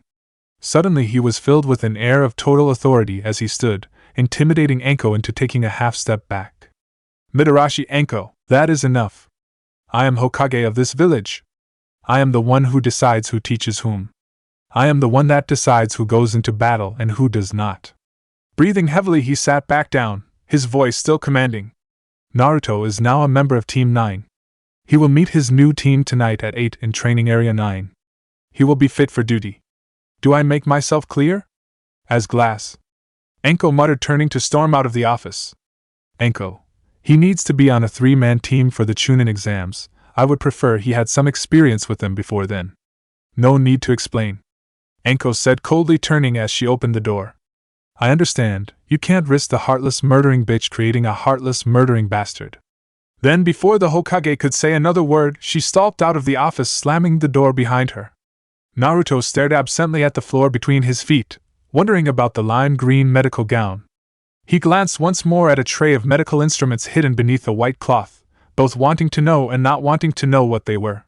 He was not even sure why he was still here. Oh well, at least he had gotten this far. The last time he was in the hospital, Naruto had not even been allowed past the emergency room doors. Eyeing the clock with mounting impatience, Naruto finally decided that he was not going to wait around for some damn doctor and hopped off the table. Grumbling, the blonde walked to the cabinet where the nurse had put his clothes, only to discover that it was locked. Damn it! Naruto shouted, grabbing the handle and yanking hard, trying desperately to open the doors. Hello, Uzumaki-san, I'm... A new voice started, only to trail off as the door to the room clicked open. What are you doing? Oh, hee. Naruto managed, turning slowly to stare at the slightly grayed-haired man dressed in a white doctor's coat. I'm trying to get my clothes. Ah, well, please have a seat, the doctor said, and Naruto quickly retreated to the medical examination bed, trying to put the man at ease. He was not stupid. He could remember the last doctor's visit from when he was 5. Now then, Uzumaki-san, I am Dr. Kiyoshi, the man said, offering a brief smile. Hi. Kiyoshi blinked, staring at him closely. Strange, why would the Hokage ask me? Huh. Waving a hand, the doctor brushed him off, moving over to the counter, working a minor summoning before with a poof a folder appeared. Frowning, he picked up the thin object, checked the name on the cover, then flipped it open, reading the single page contained within. Uzumaki-san, when was the last time you received a checkup? I've never had one. Naruto answered, his tone betraying his confusion. Well, we do have one entry for you. According to your file, you came in several years ago complaining about a scraped cheek to the on-duty Dr. Kabira-san. Kiyoshi turned, glancing at Naruto as if seeking confirmation. Like hell, Naruto said forcefully, indignation in his voice. I was pelted with rocks and that bastard doctor chased me out. He what? Kiyoshi responded, eyes darkening. Chased me out. Naruto shouted. I see. Kiyoshi muttered, making a note in the file. Too bad for him, he's up for promotion this week. Done. He pulled a rolling chair up and sat down. Now then, I guess I'll do a complete physical examination. What exactly is a complete physical? Oh, Kiyoshi said, looking up from his scribbling in the folder. Just normal stuff like checking your reflexes, tolerance to certain allergens and medicines, susceptibility to healing jutsus, blood tests, and well, a DRE. A what? A DRE, a digital rectal exam. It's to check your prostate. Kiyoshi smiled reassuringly. I assure you it's quite normal for ninja returning from missions, so nothing to get upset over. Rectal? Naruto muttered, eyes wide, and then suddenly he darted off the table and grabbed the locked door, trying to yank it open.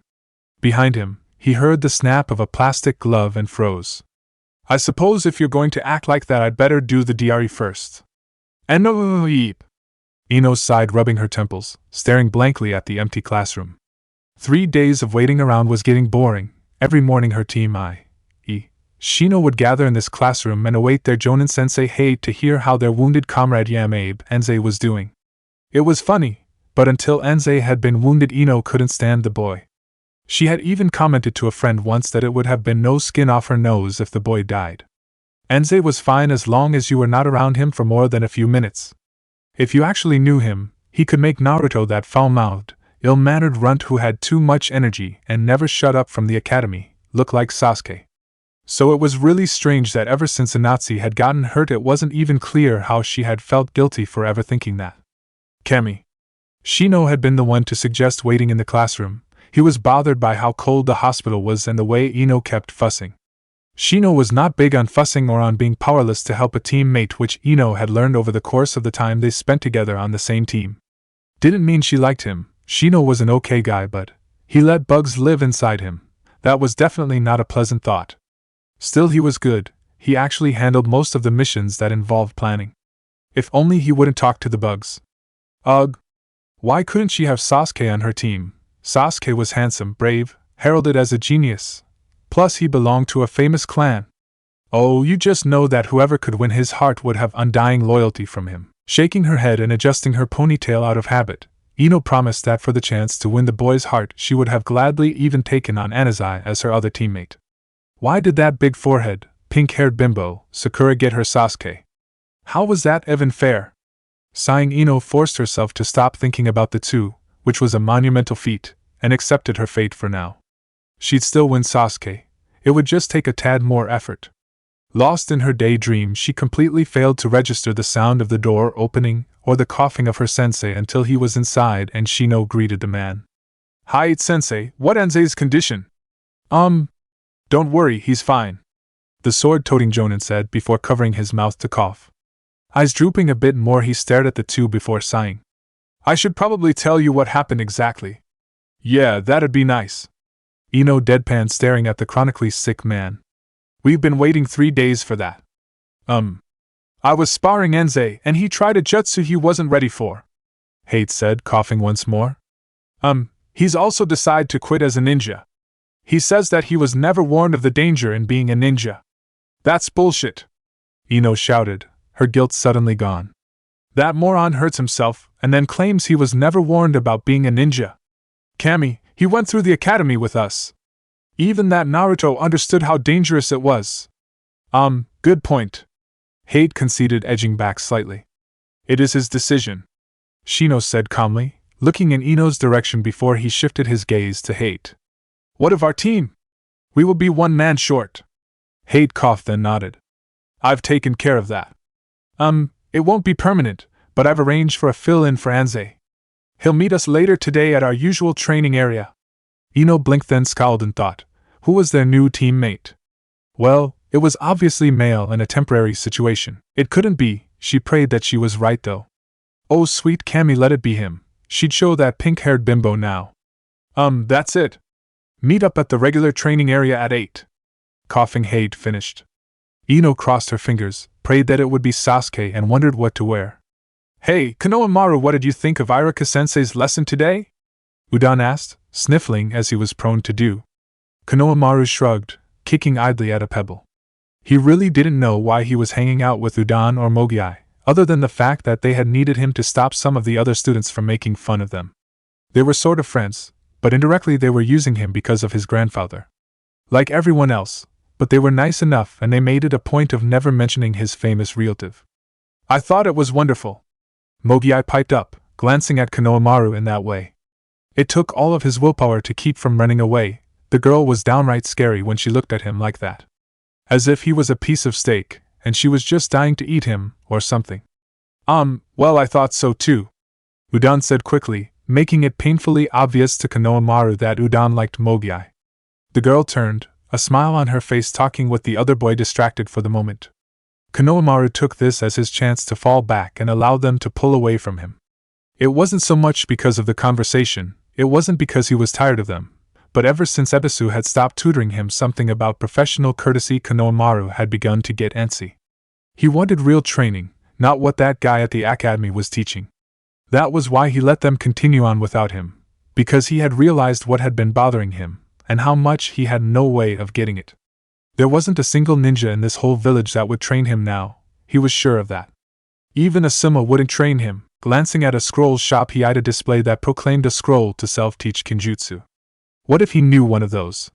He could beat his grandfather then for sure, but then he noticed the age and rank notice, meaning he had no chance of getting that scroll. Ugh, I hate being a kid, don't you, Mogiai? Konohamaru paused, realizing that he was alone, and looked around. Oh yeah, he had let them go on without him. Damn. Oh well, this meant at the very least he could go bug someone to show him something. Maybe he would look for that Naruto his grandfather had told Asuma about once. Well, it would give him something to do at least, but other than knowing the boy wore orange and was only a few years older than him, Konohamaru didn't hold out much hope of actually finding the blonde. Hey! Naruto, get back here! Someone suddenly shouted from a stall down the street, and Konohamaru turned just as an orange figure darted out of the shop. Hee hee hee! Put it on my tab, old man! Acting on instinct, Konohamaru darted in the boy's way, forcing the blonde to skid to a halt and stare at him in confusion and annoyance. Are you blind? Of course not! Konohamaru shouted back, lifting his head to stare at the blonde for a moment. I want you to train me! Huh! Naruto blinked, scratching the back of his head. Train me! Konohamaru said, daring the boy to refuse. HN? Naruto blinked as if he wasn't sure what to make of him. I'm not going to train you. Train dash. Konohamaru started to shout before he was cut off by the blonde's fist smashing into the top of his head. Stupid brat. Train me or I'll tell Dash. Konohamaru stopped, then glared up at the boy, rubbing at his head. If he used his grandfather's name, then he would be using his family and would get no recept, but he would still get trained. Tell who you runt. My grandpa, the Hokage. Konohamaru muttered, looking as disgusted as he felt for having to use that ploy. So you're related to that old billy goat man? Naruto said, blinking before turning to walk away. Well, I'm still not training you. Konohamaru blinked, taken back by that boy's refusal to train him and the way he had referred to his grandpa. Nobody had ever done that, or talked that way about the Hokage before. Suddenly Konohamaru's childish desire to try and prod this boy into training him became a fanatic's desire. I'm not just going to stop asking. I ain't gonna train ya. Naruto called back over his shoulder without even slowing down. Konohamaru growled and then followed after him, shouting for the boy to train him. Yamanaka Ino was bored out of her mind. Her parents, in their infinite wisdom that she still couldn't understand, had come to the brilliant decision that since Ino had nothing to do for the day, that she could watch the flower shop for the morning. Ino was not a morning person, and such a suggestion was tantamount to telling her she would be forced onto a team with Naruto. No way in bloody hell that could have happened. She actually couldn't decide which would be worse, having Naruto as a teammate or having to put up with Sakura the big forehead bimbo rubbing the fact that her team was already doing C-ranked missions. Oh. Ino wanted Tio. She wasn't sure what she wanted to do, but violence was indeed involved in some way. All it would probably take is for Sakura to stroll into Ino's flower shop and say, "Oh, still no real missions, Ino pig?" "That's okay." And Ino would snap. Grumbling, she propped her chin on her hand and glared daggers at the door to her shop. She knew one thing for sure: by the time they had the next team training session, she was going to have a lot of pent-up hostility. Not that she could really do much against Shino or hate. Shino was always indifferent about that. Not that had he said he much to her, Shino, while he did care for his team, was not a talkative person. Unless bugs were involved, then you couldn't shut him up. On average, however, he hardly said more than a sentence, and rarely used words over 2 syllables. At least he had fashion sense. That gray high-collar jacket worked for him.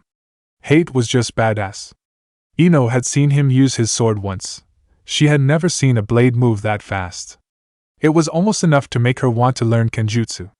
A jingle later, she was snapped out of her thoughts and found herself staring at a pink-haired, green-eyed girl. Sakura looked entirely too smug for Ino's tastes. Still, Ino had a job to do. "Welcome to Yamanaka Flowers." "Hey, Ino pig." Ino felt her eyes start twitching. "Hello, big forehead girl." Sakura's own eyes started twitching, and Ino took a vindictive pleasure in that. "Are you here to admit that Sasuke-kun is mine?" "As if." Sakura sniffed, crossing her arms. "My mom has an order." Ino bit off her response and quickly shuffled through the small stack of orders, before selecting the order in question. Ino studied it for a moment, then nodded, moving around the counter to start gathering the required flowers.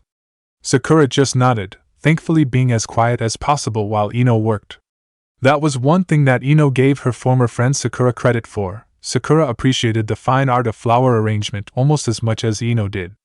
Sadly, the instant Ino finished and the business was taken care of, they were both back to verbally fighting. It only ended when Sakura left, tossing one last insult over her shoulder, and Ino was left enraged enough to throw a vase at the door. "Damned pink-haired Sasuke stealer!" Staring at the shattered pieces of the vase, Ino seethed, then grabbed a broom, knuckles white as she stomped around the counter. Could this day get any worse? "Okay, let's see what you got," Naruto said, holding a thumb up as if signaling good luck. Konohamaru held a fist in front of him, his voice louder than even Naruto's. "You'll see what I have right now!" That shouted, he went charging across the clearing at full steam, plotting to nail the boy with a right cross, and then his world exploded into a universe of pain.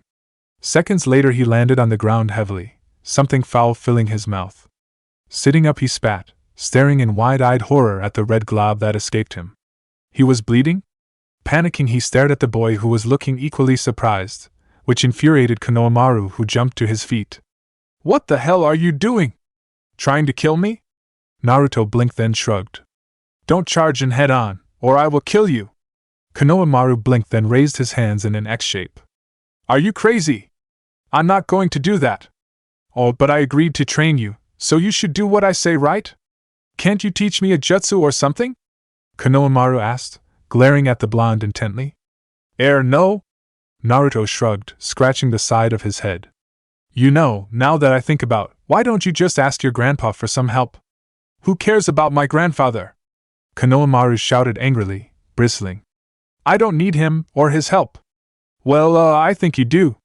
Naruto shrugged. Something inside Konohamaru demanded he attack, demanded that he make Naruto see him. Ebisu, Iruka, Asuma, they had all taught him mostly because of his grandfather, and all of those lessons came into play at this moment. What shuriken he had were suddenly whistling through the air, thrown only as a child could, and Konohamaru was traveling in their wake, preparing to attack with the jumping cross. That was when he found a new teacher. The blonde dodged the first shuriken Konohamaru had thrown, bent at the waist to avoid 2 more, then came around and drove a punch into his stomach. Gasping in pain and the lack of air, Konohamaru hung there for a split second, and then his arm was wrenched around and he smashed into the ground. Seconds later his wrist felt as if it was about to snap, and a cold metal blade came into contact with his throat. Konohamaru, through his pain and tears, felt his bladder let go as he stared into those eyes, convinced of how close death was. Naruto remained stationary for several more minutes, and then slowly his face paled, and he stood shakily backing away, as if he couldn't believe what he had just done. Konohamaru remained where he was at, tears of pain and urine his trademark that he was alive. Naruto started to say before pausing, the horrified look on his face shifting to a mask of confidence. You'll have to get hurt and you'll have to bleed. You can't rely on your grandpa or anyone else. That's the only way to get stronger. Always remember that, Konohamaru, and never give up. That said, the blonde turned and took off, getting as far from him as possible in the minutes it took Konohamaru to recover. It was several more before he could get to his feet, and when he did, Konohamaru just stood there. He stared after the blonde, taking his words to heart, while trying to replay how exactly that last encounter had happened. Then, heedless of his wet clothes or the pain he was still feeling, he tried to imitate what his new sensei had done to him as best he could. Naruto darted and weaved through the crowd, eyeing the sun, dejected but hiding it. Seeing the street getting even more crowded, he cursed, and using his training performed a rebounding leap onto the rooftops to continue his run before dropping back to the ground. Seconds later he came bursting out of the bushes into the familiar training grounds, skidding to a halt as he spotted Anko on top one of the posts. Her gaze shifted from the trees to him, and then she looked away, her voice odd. You're actually here on time. That's a good thing, right? Naruto said slowly, moving closer, his instincts on edge. At any moment he fully expected a surprise attack. Seeing none in the immediate future, the blonde slowly sat on the ground, staring up at his sensei, who continued to ignore him for the moment. Several minutes of silence passed, and then Anko spoke. How do you feel now, about that ninja you killed? Suddenly her eyes snapped to his face, gaze unreadable. I'm not sure. Sometimes it's like, I still can't accept it. Most of the time I don't think about him, and when I do I realize Naruto stopped looking down, the realization that he'd had while fighting the kid from earlier flashing through his mind. I realize I'll always have to kill, that it's a part of who I am now, even if I don't want to. Anko nodded, then took a sip from a bottle of sake that Naruto hadn't noticed until now. The woman in question, however, acted as if nothing was out of the ordinary. How close was it? Naruto blinked, feeling uneasy. Could she know just how close he had come to killing that kid earlier? No, that was impossible. Anko shook her head, waving a hand as if dismissing her question while taking another gulp of sake. Forget it. Are you drunk? Naruto asked, squinting up at her. No. Anko paused. Not yet, at least. She gave him a pleasant smile, which sent a chill down his back. By the way, I've got an order for you from the Hokage. Order? You need to be in one piece for team training at 8 in training area 9. Anko explained, her voice almost growling. A team's lost a member, and you've been assigned as a part-time fill-in. What? I thought you were Naruto started to protest until Anko cut him off. Save your breath. I've already argued with the Hokage. From what I gather, you'll have 2 teams and we'll just rotate you. Anko explained, scowling before looking at her sake bottle and muttering. I still say this is that bitch Kurina's doing. Naruto, am I a bad person? Anko suddenly asked, her voice sounding out once more. Naruto sat there a moment, scowling, then shook his head and crossed his arms. Well, you're mean, you like trying to kill me. Nodding, he stared at her defiantly. I don't think you're bad, just psycho. Anko suddenly stared at him intently. I want to explain something to you before. I've done things that people in this village hate me for. Things they should hate me for. Like what? Naruto asked, blinking in confusion. He honestly couldn't think of anything she could have done to make everyone hate her. Then again, as Naruto knew from experience, this village really didn't need much to hate someone. I killed my own teammates once. Anko suddenly admitted. What? Naruto shouted, jumping to his feet to stare at her in horror. She had. That's Do you know what it's like to love someone so intensely that you'd do anything for them? To care so deeply that you'd follow any order? Anko asked coldly, cutting him off. And no. Naruto felt the chill on his spine increasing. I'm not surprised. Anko said, her eyes flickering away from him for a moment before looking back at him. Naruto, I did a lot of things for Oro-sensei, things that I shouldn't have. I knew they were wrong, I knew that he was doing things he shouldn't, but I didn't tell for a long time. I let him do things that I shouldn't have.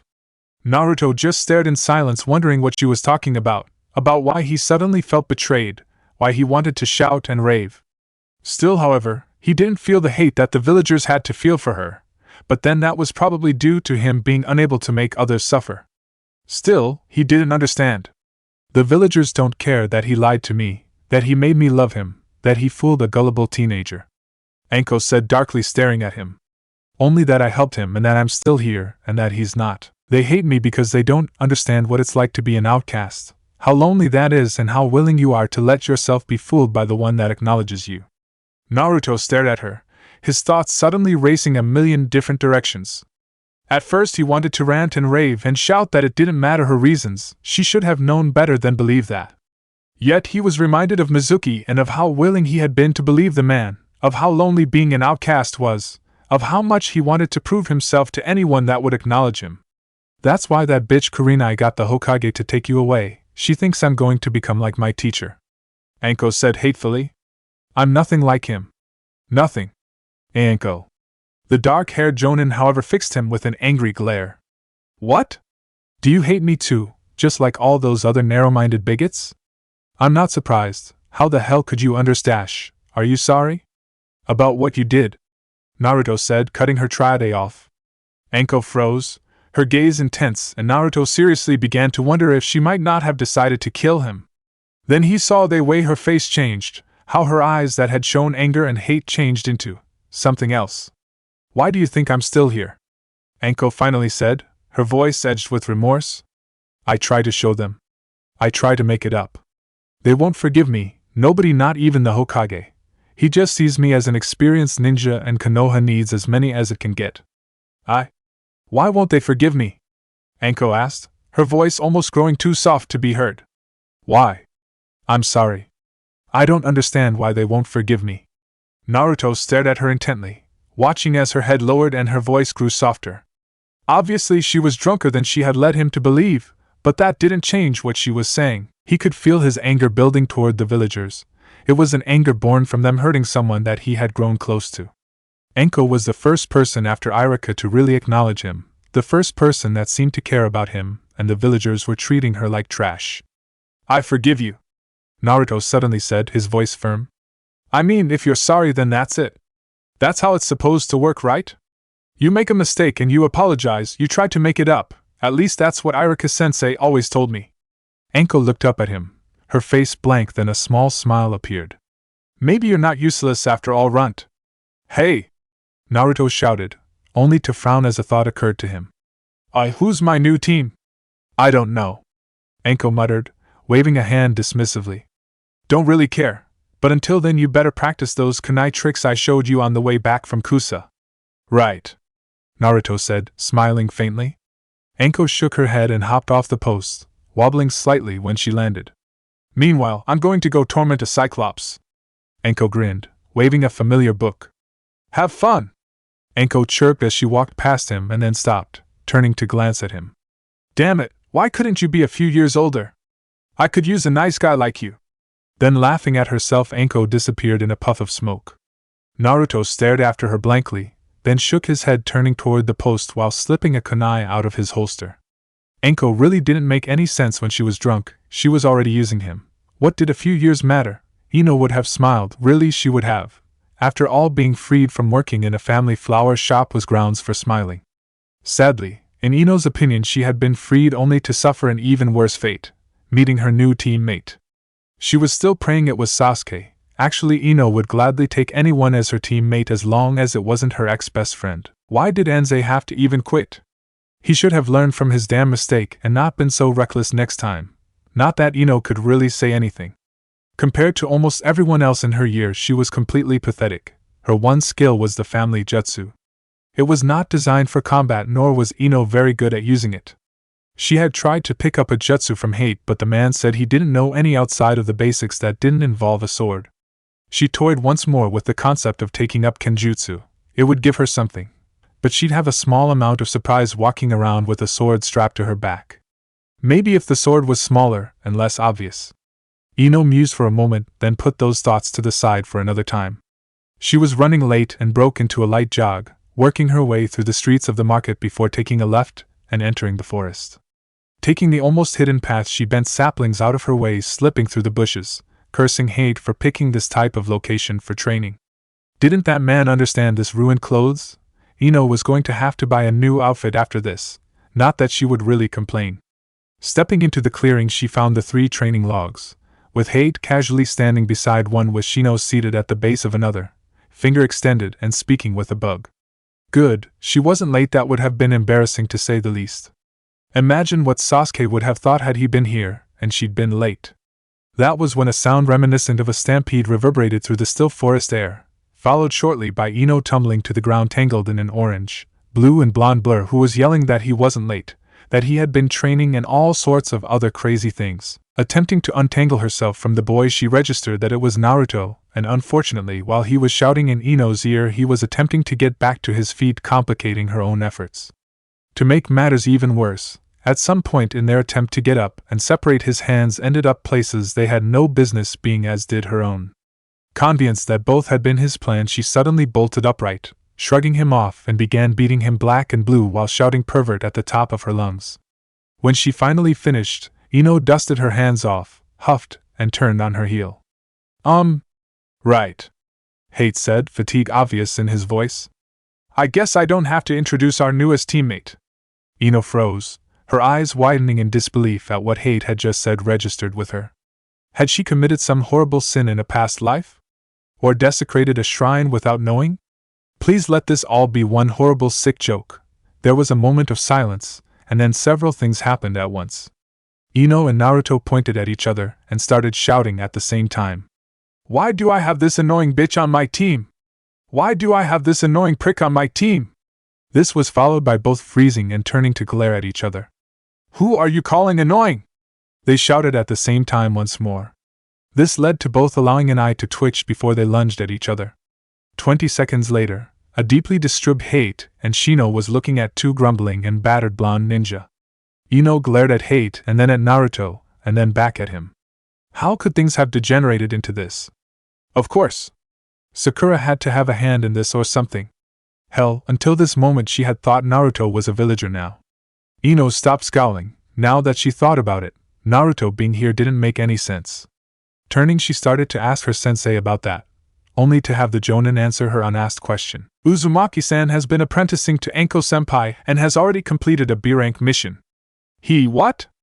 Ino managed, glancing at the boy once more in disbelief. Naruto in response stuck his tongue out at her and then started laughing. Naruto had done a B-rank mission? Naruto? That Naruto? Impossible. Not even Sasuke-kun had done one of those yet. Ino, if you can stop giving our new teammate that look, I'll explain our upcoming mission. Hate said, then completely unaffected by her scowl, started explaining the mission he had been hinting at for the last week or so. The mission is B-ranked, at the customer village's request. Why would they wish to increase the rating? Shino asked, and Ino was pleased to see the idiot in orange jolt in surprise. Not that she could blame Naruto, Shino rarely spoke and he was so quiet in the first place it was hard to remember he was even there. As I said, the village initiated that its rank be raised. Most likely the headmen and elders are just anxious to have it completed. So really, this will be a C-rank mission with B-rank pay. Hate shrugged before coughing into his hand. As for the mission itself, it is very straightforward and rather simple for a C-ranked mission. Or what exactly is the mission? More enemy ninja, or do we have to kill monsters? Naruto asked, looking excited. Actually it's much more mundane. Hate replied blandly. There has been a rash of unexplained kidnappings in a remote area of Fire Country, so our mission is to first find and stop those responsible, and then second rescue all of those kidnapped that we can. Shouldn't we let someone else handle it then? Ino asked, not liking the sound of this. She glanced at Shino, seeking some sort of support, but the boy merely raised an eyebrow. Hate, on the other hand, just coughed, and continued as if none of them had said anything. We leave tomorrow morning at 10. We are traveling to the village of Jinchuuriki, which is geographically isolated by ravines and mountains. But why us? Ino almost demanded. I mean, don't you think this is a bit more than we can handle? Hate blinked, looking at her. You shouldn't have any problems. These are most likely only bandits. Besides, Kurenai-san's team has already completed a mission of this level. It was you, Ino-san, that demanded a C-ranked mission, so please kindly keep that in mind. But Ino stammered, uneasy with how he shot that at her. She had really only demanded it because of Sakura. Ino had no delusions that she could really perform such a mission. Now, however, it seemed that she had no choice. Unless she could think of something, which was when she remembered the obvious. We've never worked as a team with Naruto. Idiot! Naruto interjected, and Ino rounded on the boy, ready to lash into him, unprepared for when he lashed into her. The best teamwork develops in battle. Besides, you can't always rely on it. Like Anko says, the Yondaime didn't kill the Kyuubi with anyone's help. Ino fell silent, staring at the boy, then snorting glared at her passive sensei and the ever-silent Shino before storming off. Stupid, idiotic. The only thing that could sum up her thoughts and feelings on the matter was one word. Men. Staring at the boy across from him, Hate couldn't help but feel put off. He had never met a ninja that wore orange, nor had such bright yellow hair. Now his personality, it reminded him strongly of a former superior within ANBU named Anko. He was loud, obnoxious, and just a tad cocky. Yet Hate also had a feeling that despite all of that, he was a capable ninja like his sensei. Which was why he wanted to see Naruto's skill alone, because if he was really like Anko, then once the fight started he would lose track of everybody around him. Oh, so you really want me to come at you with everything? Naruto asked cautiously, no, almost as if he was afraid. Yeah, something like that. Hate coughed, slipping into a casual stance. Just come at me however you go after Anko-senpai. Seconds later he realized what he was facing. It was a mere split second, but in that moment Hate saw a gaze reminiscent of Anko. It was an odd had Hate began plotting the various angles of attack that Naruto would be following, when much to his disbelief Naruto charged straight at him. Talk about an idiot. The Jonin didn't even bother to pay attention to how Naruto was moving. It was obvious the boy hadn't learned anything from Anko. So he casually reached out for a simple left jab aimed at the boy's chin, which was when he realized his mistake. 1 minute Naruto had been a sitting duck, the next he was inside Hate's defenses. It was literally only due to his faster reaction time that he managed to move out of range while staring warily at the frustrated genin. How could he have been so stupid? Of course, if Naruto had been trained by Anko, he would be using the Hibi style. So distracted with cursing his stupidity, Hate just barely had time to register the roundhouse kick that was sailing at his stomach. Still, he was a Jonin and former ANBU, so he managed to avoid the kick only to receive a hook punch to his kidney. Wincing, the man lashed out with a hammer fist to the boy's jaw, sending the boy tumbling away from him.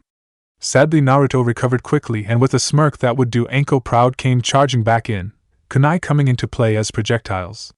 Hate dodged them expertly, almost frightened to see that he even threw like Anko, but was brought up short when he realized that Naruto had used those weapons as a distraction. Because now the blonde was within range once more and was moving for a round kick, which changed into a side kick when Hate shifted to avoid the blow. Realizing his only recourse would be to put some distance between them, Hate leaped backward, a trickle of sweat make its way down the side of his face. Damn, was it him or was the boy getting faster? He was given further reason to sweat when Naruto quickly preformed an all-too-familiar hand seal and shouted his move. Kagebunshin! Oh, that wasn't good. Landing, Hate quickly sought the hilt of his sword, amazed that Anko would teach a genin that move. His amazement turned into almost horror at what happened next. Apparently the 4 clones felt this was not enough bodies and moved to create even more. That was not the variation of Kagebunshin that all Jonin used, that was. Hate felt his fingers slacken slightly as he realized what he was facing. Normal Kagebunshins could not make copies. The only version that could was the one that Kakashi-senpai used, which was a deviation that the Yondaime had created. So for Naruto to be able to perform that version, this was a whole different game. Get him! Hate got a hold of himself, pulling his sword as the small mob charged at him. Thank the kami he had the good sense to fight the boy in private. This was quickly getting out of hand. Seconds later he was deflecting kunai, blocking punches and kicks, all the while trying to figure out how to handle this situation. Then suddenly the fighting slacked off and he froze, eyes darting to 5 Narutos that were moving into position even as the others backed off. It didn't take a genius to realize what was about to happen, and with a quick Shunshin no Jutsu he escaped the coming blast at the last second. Perching on an overhead branch, he panted, studying the various surviving clones intently, and almost shocked at the brutality that Jutsu had behind it. That move had nothing but an intent to kill behind it. He knew of very few ninja that would go for that type of attack, and none were genin. Naruto was baring his fangs. Was this how he sparred Anko? Hate frowned, then coughed, watching as Naruto gathered the remaining clones and seemed to hold a discussion with them. This was not a good sign. A genin with a forbidden level Kage Bunshin, the style of one of the most ruthless ninja ever, and a viciousness unheard of in a genin. Geez, how much more could this boy do? Apparently a lot, as all the clones suddenly turned and launched a hail of kunai at him. Okay, it was time to stop playing around. He needed to put this boy on the defensive. Narrowing his eyes, Hate gathered his chakra, channeled it into his sword, and then slashed it out. Dance of the Midnight Tornado! There was a moment of nothing, and then the chakra in the sword was sent flashing into the air, creating a small tornado which deflected the kunai back toward the orange ninja. Pushing off the tree with a burst of chakra, he followed in their wake, pleased to see he had caught them off guard. Landing the jonin, making sure to use the dull side of his blade, lashed out to being dispelling the various clones. Bastard! The remaining Narutos shouted before they all came charging as one. That made things easier, and before long he was standing completely alone in the clearing, which made him pause. Naruto was missing completely. Well, not really. Hate could vaguely feel his presence. That was highly unusual, in all honesty. Even if Naruto was hiding in the shrubs or trees, Hate should have a clearer feeling than this. It wasn't until he felt the air behind him ripple from a kunai that he figured out the problem. Reacting quickly, he twisted around, just barely dodging the attack, and then he preformed several more near impossible evasions and swore. What was Anko thinking teaching that jutsu to a genin? Okay, Hate was awfully worried. Everything about Naruto was beginning to scream danger, which meant he had to end this now. For all he knew, Naruto could have created more damn clones, had them used the Maisegekure, and were preparing to slaughter him with kunai. Twirling his blade, he pointed the tip down, channeling chakra into the sword once more. Seconds later he drove the blade into the ground, allowing the chakra to burst outwards, ripping the ground to pieces as it spread. Dance of the Moon Dragon Crash! He was rewarded with more than 10 Narutos appearing out of thin air before disappearing in puffs of smoke to leave only a dazed and confused blonde. Without hesitating, he pulled his sword free and shifted his weight, already preparing for his next attack, even as Naruto recovered and began an unfamiliar jutsu. Which meant this next moment was crucial. Dance of the Midnight Tornado! Huh! Naruto shouted in mid-seal, eyes wide before he was knocked over and battered along the ground as Hate's attack slammed into him. Hate didn't even wait for the blonde to come to a complete stop as he channeled the rest of his chakra into his legs of a powerful jump into the air. His sword arched overhead and came to a crashing stop as he landed in a kneeling post-ion over the blonde, the dull edge of his sword pressing painfully against Naruto's shoulder. The boy remained perfectly still, only moving when Hate started coughing and returned his sword to its sheath.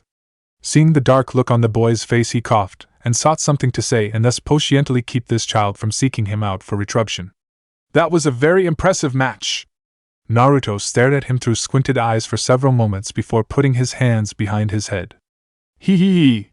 I'll be Hokage, no doubt. Hate blinked, then coughed once more. After that fight he had no problem seeing the boy getting strong enough for that job. I'll see you tomorrow at 10. Right. Naruto shouted, jumping to his feet, nodding as he started for the village. First I'll have some ramen, then I'll train, then I'll... Hate watched and listened until the boy was long gone. Looking around at the training area, he frowned, then glanced in the direction that Naruto had just went. That fight, nobody would have expected that from a genin without any family. Naruto used his jutsu frighteningly well. He didn't rely on them, which was a flaw a lot of ninja had, and most importantly, Naruto thought ahead at times. After all, how else could he have known to use the Maisegekure when he had? The blonde had thought ahead, knowing that Hate would either dodge or reflect the attack, and he had came up with the right tactic for that situation. That was something most people would expect from a Hyuga or Uchiha, not from a clanless ninja. Well, we have tactics covered now, Hate said before coughing. Now if he could just keep from pissing of Ino, they'll be fine.